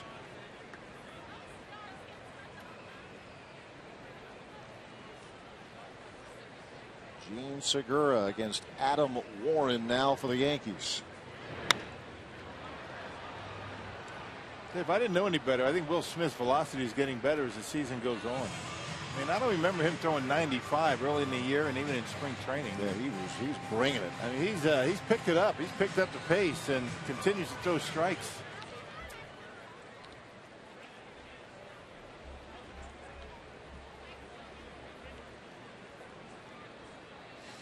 The 1-1 pitch coming to Segura. A big inning for the Brewers here, the 6th. Put a couple of runs on the board in the 3rd, but 3 in the 6th. Trying to make that hold up. Yankees got 1 back in the 7th, and that's how we have our 1-run game. Joe Girardi's team scored 3 times in the first off of Matt Garza. Garza really was able to regroup after he found his curveball and his slider. Kept the Yankees off balance. And put the Brewers in a position to be able to come from behind. Kept them off the board. Segura started that big 6th inning with a base hit to center. It's that 7, 8, 9 spot. Got it rolling. It included Jonathan Lucroy with a run scoring single. He's a pinch hitter. Hard to catch up with 94 miles an hour upstairs like that. Yeah, up and in. Out number 1. Time now for our Marshfield Clinic shining moment of the game. This is Logan Schaefer in that 6th inning. Big double down the line. Martin Maldonado able to score. It's Logan Schaefer getting a starting call in right with a big hit. And drove in a run, got Lucroy to third base, who would score on a ground ball. Here's Martin Maldonado.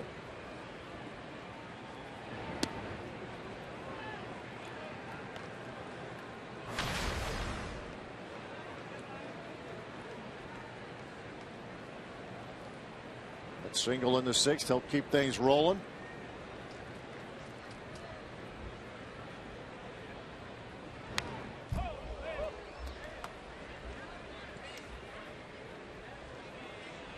Carlos Gomez type cut. 1-1.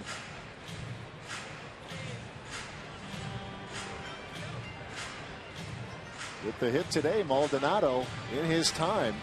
Not a ton of at bats, of course, being Jonathan Lucroy's backup, but Maldonado's hitting .348. And he's got an on base percentage at almost 500. That's not bad. That will work. That is hit on the button, but out of play.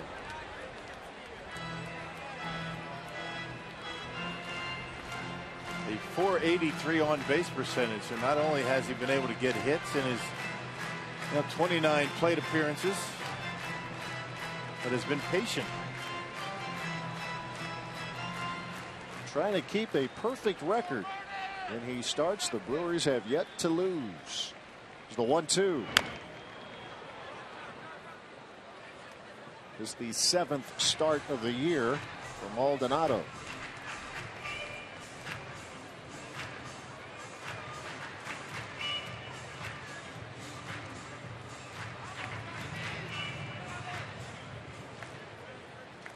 And certainly wins the award for the best looking catcher's equipment for tonight.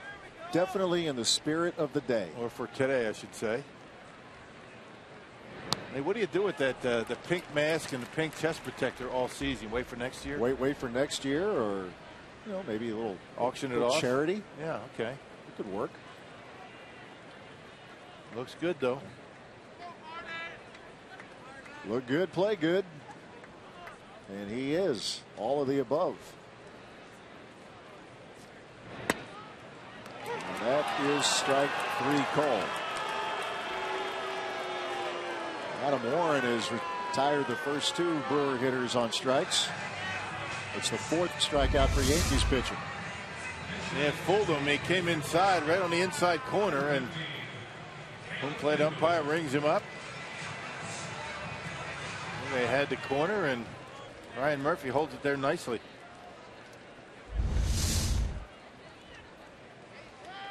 Adam Warren will work against Caleb Gindel, now pinch hitting.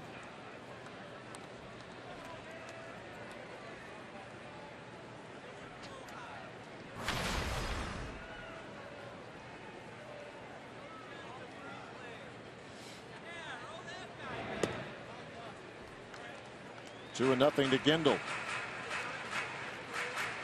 Assuming Aramis Ramirez is not available, it's only Jeff Bianchi remaining on the Brewers bench. Yeah, we were talking about the Yankees running out of players. See, Ramirez with the hamstring strain. It happened yesterday. And the timing of it is never good timing, but Aramis showing signs he was coming out with the slump. He had homered. He had a couple of hits in the game, and then ranging to his left on a ground ball. The force at second. Came up limping. Last year was the knees, this year the hamstring.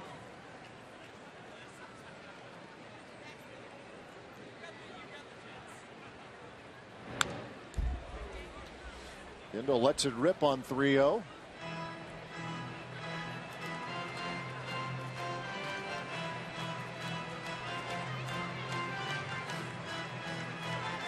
Had an infield hit last night, also walked.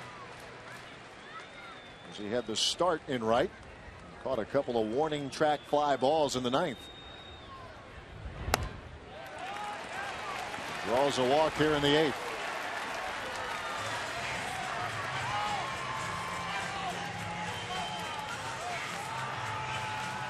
Adam Warren, he of a 1.29 ERA. Struck out the first 2 hitters, and then a walk to Gindel. And here's Carlos Gomez. Yeah, I saw Warren on Friday night. An inning and 2/3 scoreless. Locating the fastball, and breaking pitch pretty effective.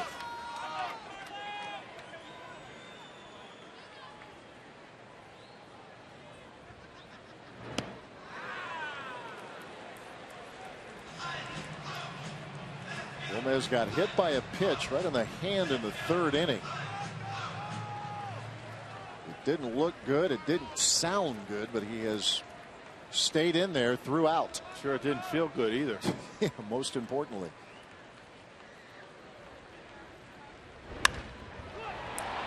A fly ball to center. This is Ellsbury.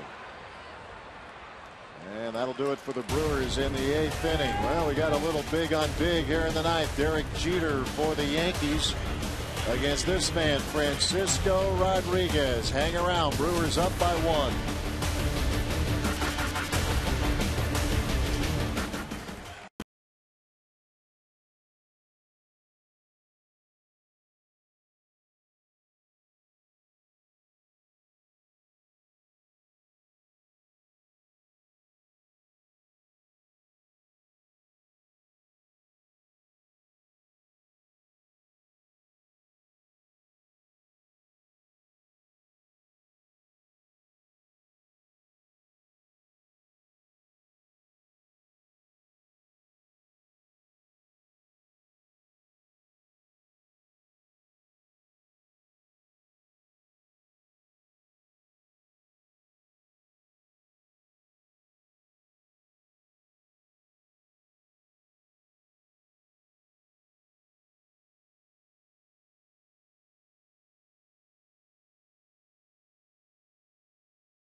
Presented by Hupy and Abraham.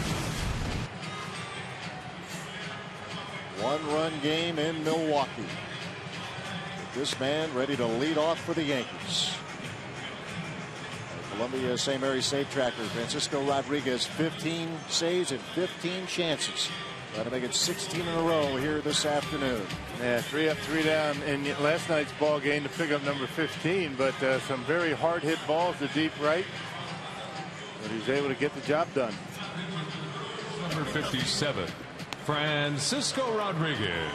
57, Rodriguez, now pitching for the Brewers. New York Yankees, number 2, the shortstop, Derek Jeter.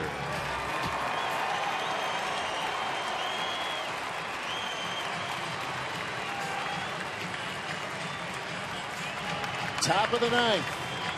5-4. Brewers lead the Yankees. As Derek Jeter, perhaps his final at bat here at Miller Park. He has one hit today.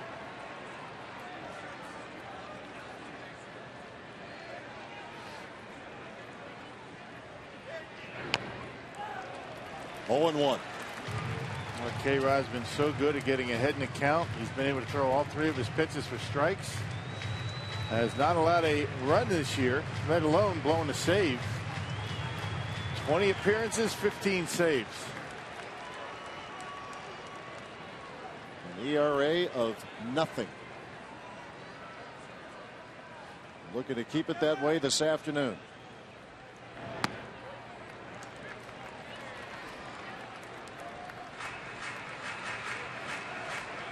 One and 1 to Jeter.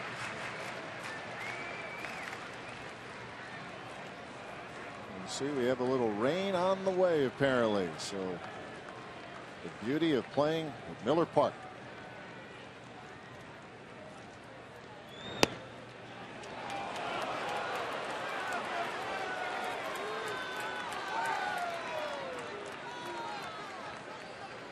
Not a ton of at bats, but Jeter has gotten some things done against K-Rod. I'll say. Good eye at the plate, and I would imagine he gets the benefit of the doubt more times than not. Balls and strikes. To short. Segura. Out number 1. He got in on his hands with a fastball at 90 miles an hour. And Segura waiting back on it and had plenty of time.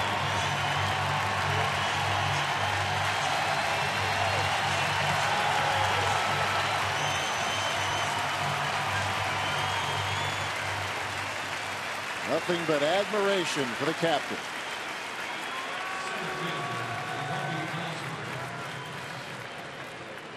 Here's Jacoby Ellsbury. Singled and walked today.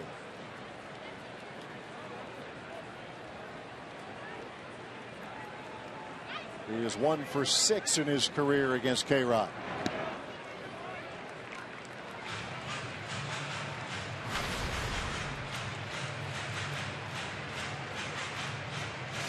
Brewers trying to nail down their 24th win of the year and trying to take their series against the Yankees.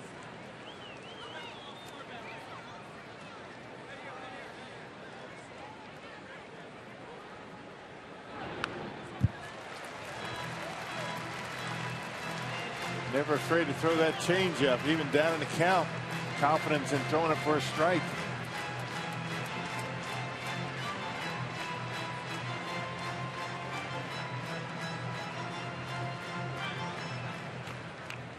Base is empty with 1 out in the 9th. Brewers took the lead with a 3-run 6th and now trying to hang on.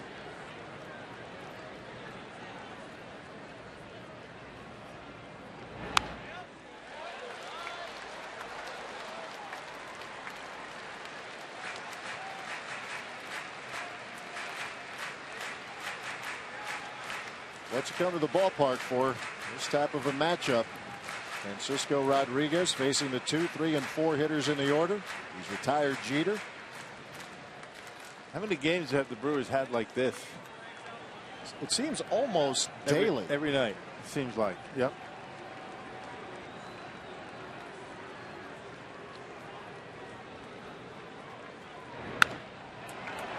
To right field.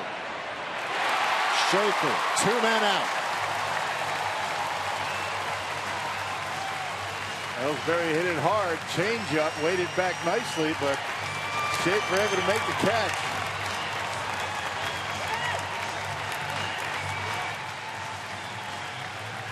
They're on their feet at Miller Park. Francisco Rodriguez, 1 out away from his 320th career save. Mark Teixeira is in the way.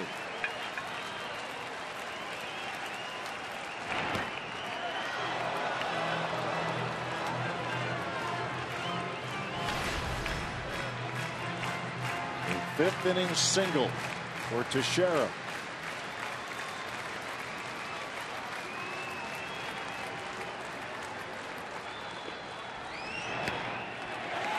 One and one.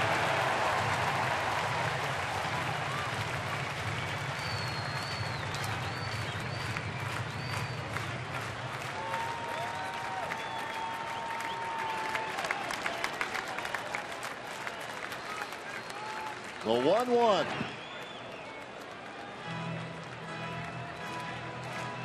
It's been another favorable matchup for Rodriguez.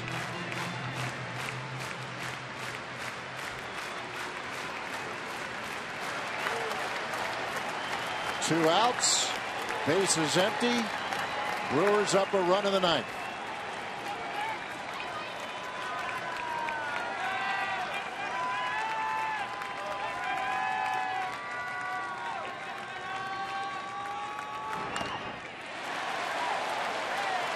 Off the mask, I think, of Maldonado, 2-2.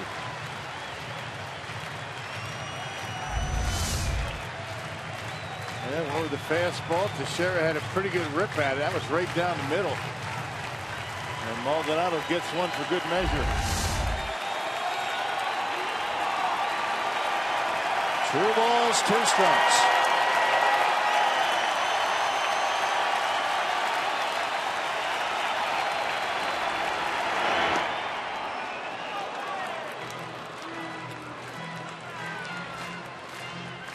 Probably see him throw the changeup again. It's been what he's been doing for the most part. Get to a full count, and he will throw the changeup. But Teixeira very patient at the plate.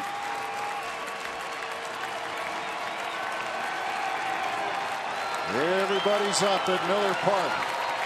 3-2 to Mark Teixeira.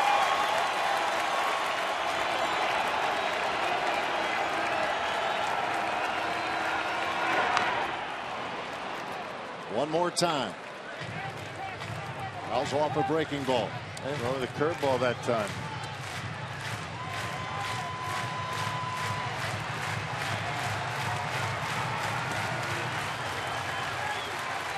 You see Derek Jeter hoping this inning will extend.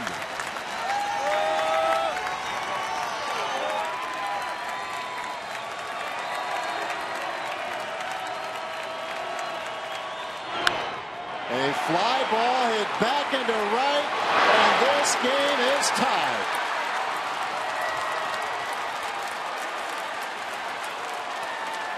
On a 3-2 pitch. Yep, and it was a changeup, and Teixeira waited back and knocked it out of here. That was a no-doubter that time, and one strike away, and Francisco Rodriguez with his first blown save of the season.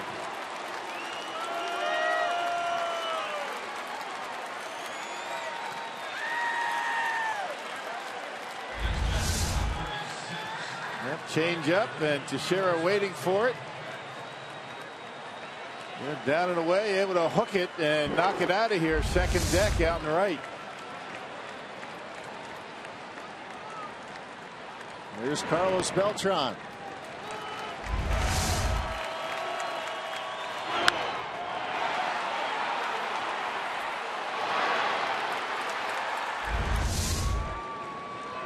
Seventh home run of the year for Mark Teixeira.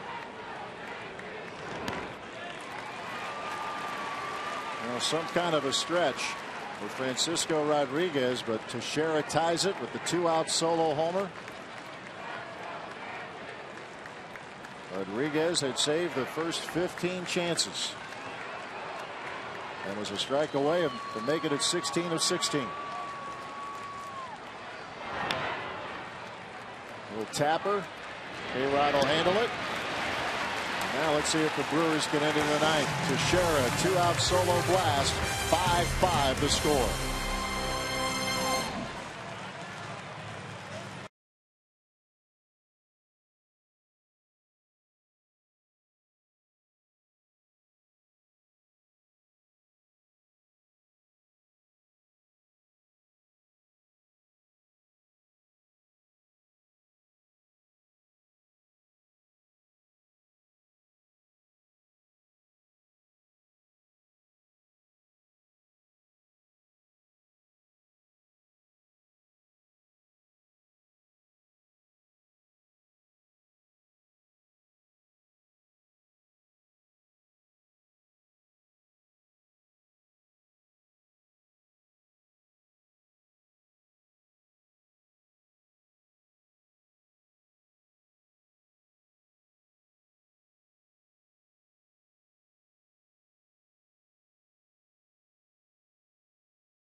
Bottom of the ninth we go, and it's his fault.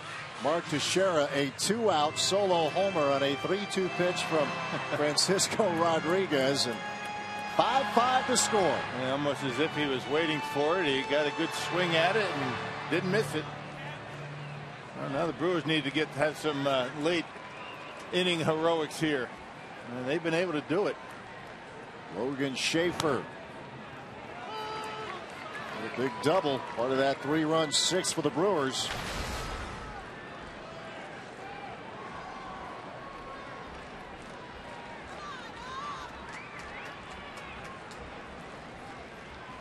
Adam Warren still on the mound for the Yankees. Schaefer, Weeks, and Overbay in the ninth.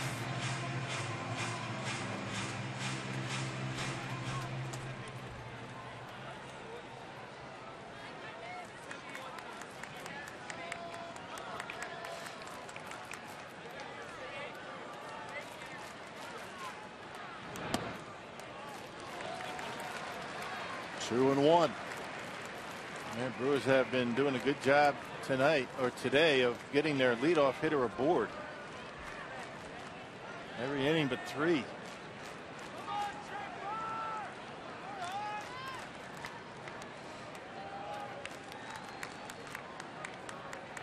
Here comes the 2-1.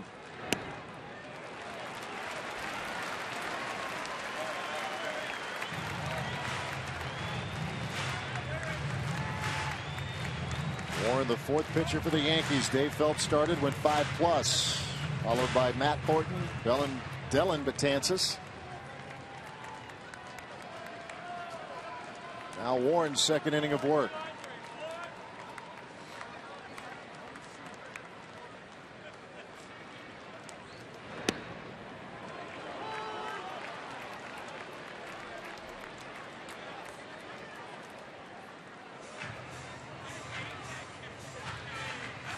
Ricky Weeks on deck. has had a good last couple of games. A starting role for the Brewers. They get somebody on and let him drive him in.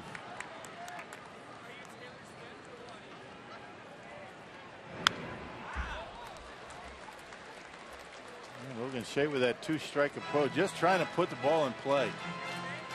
Give yourself a chance. Took that 3-1 fastball. Just trying to maybe draw a walk, get that winning run at first base.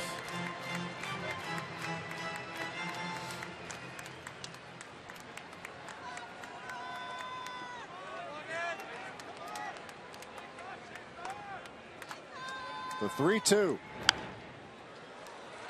Schaefer hanging in there.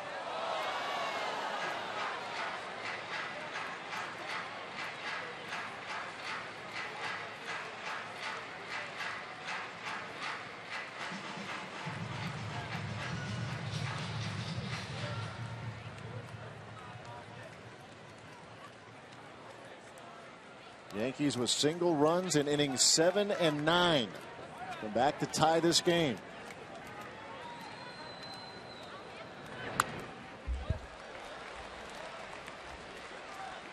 Good matchup here. Adam Warren against Logan Schaefer. Rays have beaten the Cubs this afternoon 5-2. Reds over the Rockies 4-1. Pittsburgh and St. Louis will play tonight.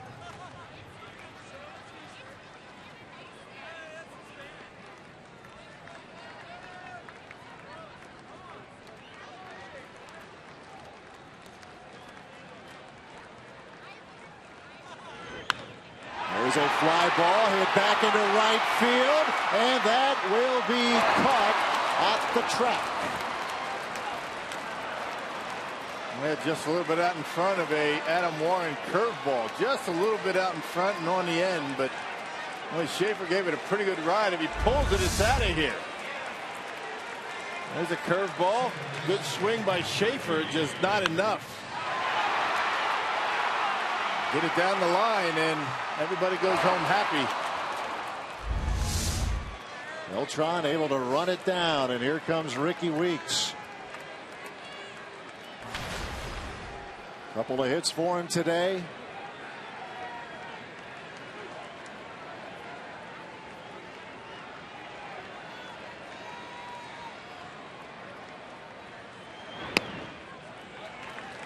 Seems every at bat for Weeks last night and tonight. He has made good contact.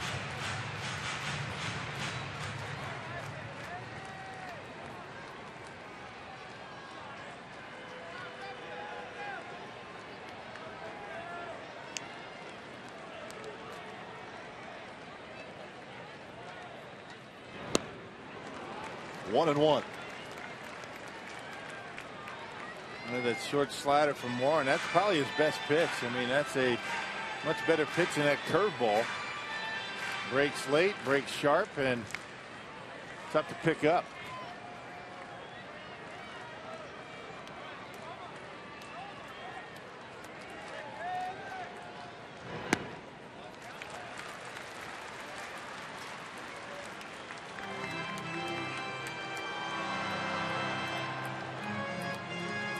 Both of these teams have played so many close games. Both teams have very good records in those games.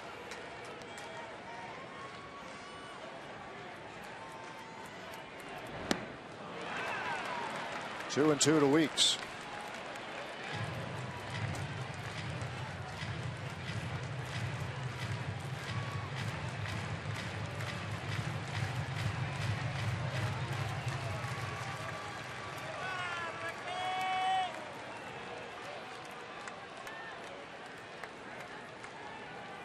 Adam Warren looking in.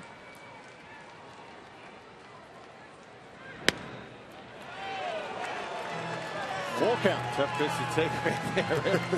Right off the outside corner. I think Ricky was looking for a slider again, and Warren just missed the outside corner with a fastball. Yikes. Right on the edge.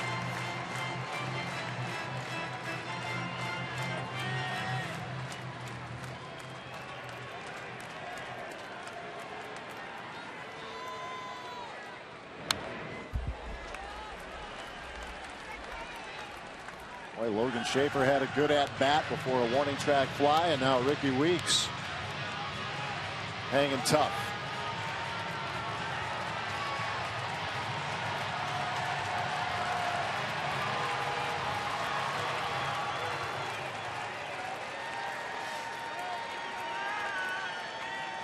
Brewers have won in a variety of ways here in these last 3-4 weeks. See if they can add a walk-off to it. Broken bat, and that is a fair ball down the line. Weeks turns first. It bounces off the side wall.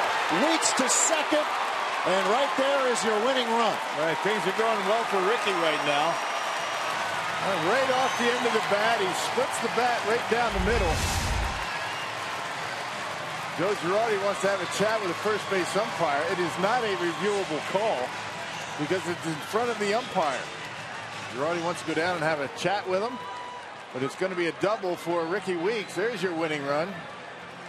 Right off the end of the bat. The bat explodes, but tucks it right inside the first baseline. Ricky knocks the helmet off and cruises into second base.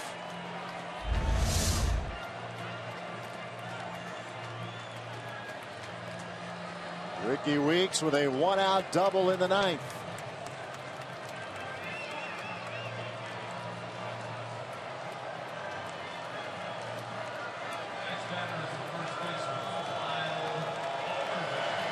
And with one out and Weeks at second, Lyle Overbay,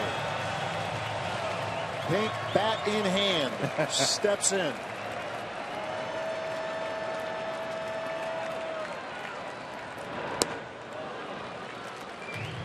First base open. Joe Girardi's going right after him. A lot of managers would set up the double play here.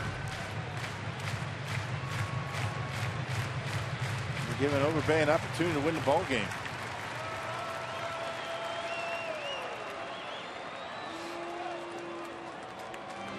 Overbay with an RBI single in the third.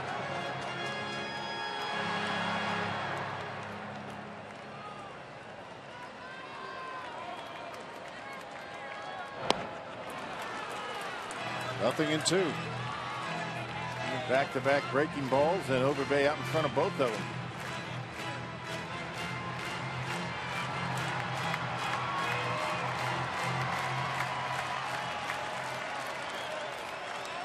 Weeks off the bag at second.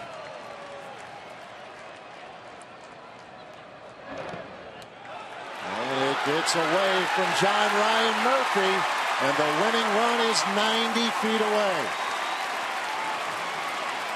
Well, now the Yankees are going to have to bring the infield in. Opening up some holes for Lyle.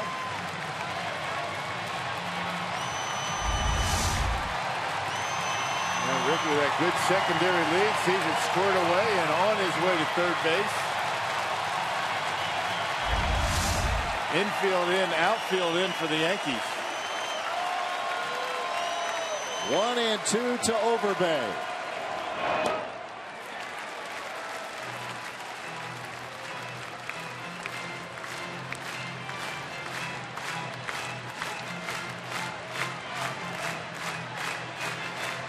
Pretty good theater here at Miller Park this afternoon.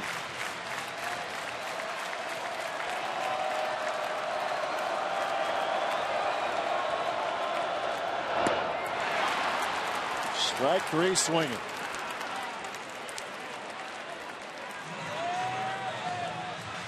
And once again, what with the slider, Lyle had a rough time with that pitch.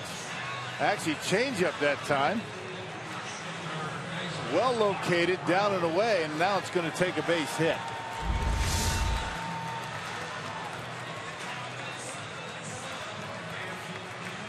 Mark Reynolds. He struck out a couple of times, hopped up. His first at bat was a single back in the second inning.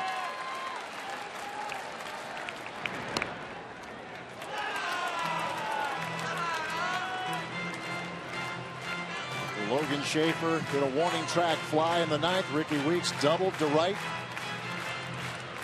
Advanced the third on a wild pitch.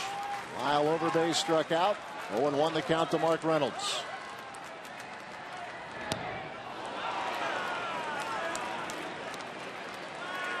Nothing in 2. Man, Solarte way behind the bag at third base. The thinking for Reynolds is get it down and the game's over. How many times has he tried to do that in his career?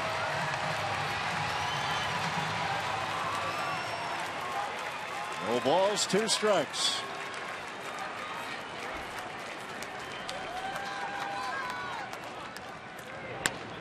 Ground ball, base hit. Here comes Weeks. Ball game's over. Mark Reynolds, walk-off single, and the Brewers win it 6-5.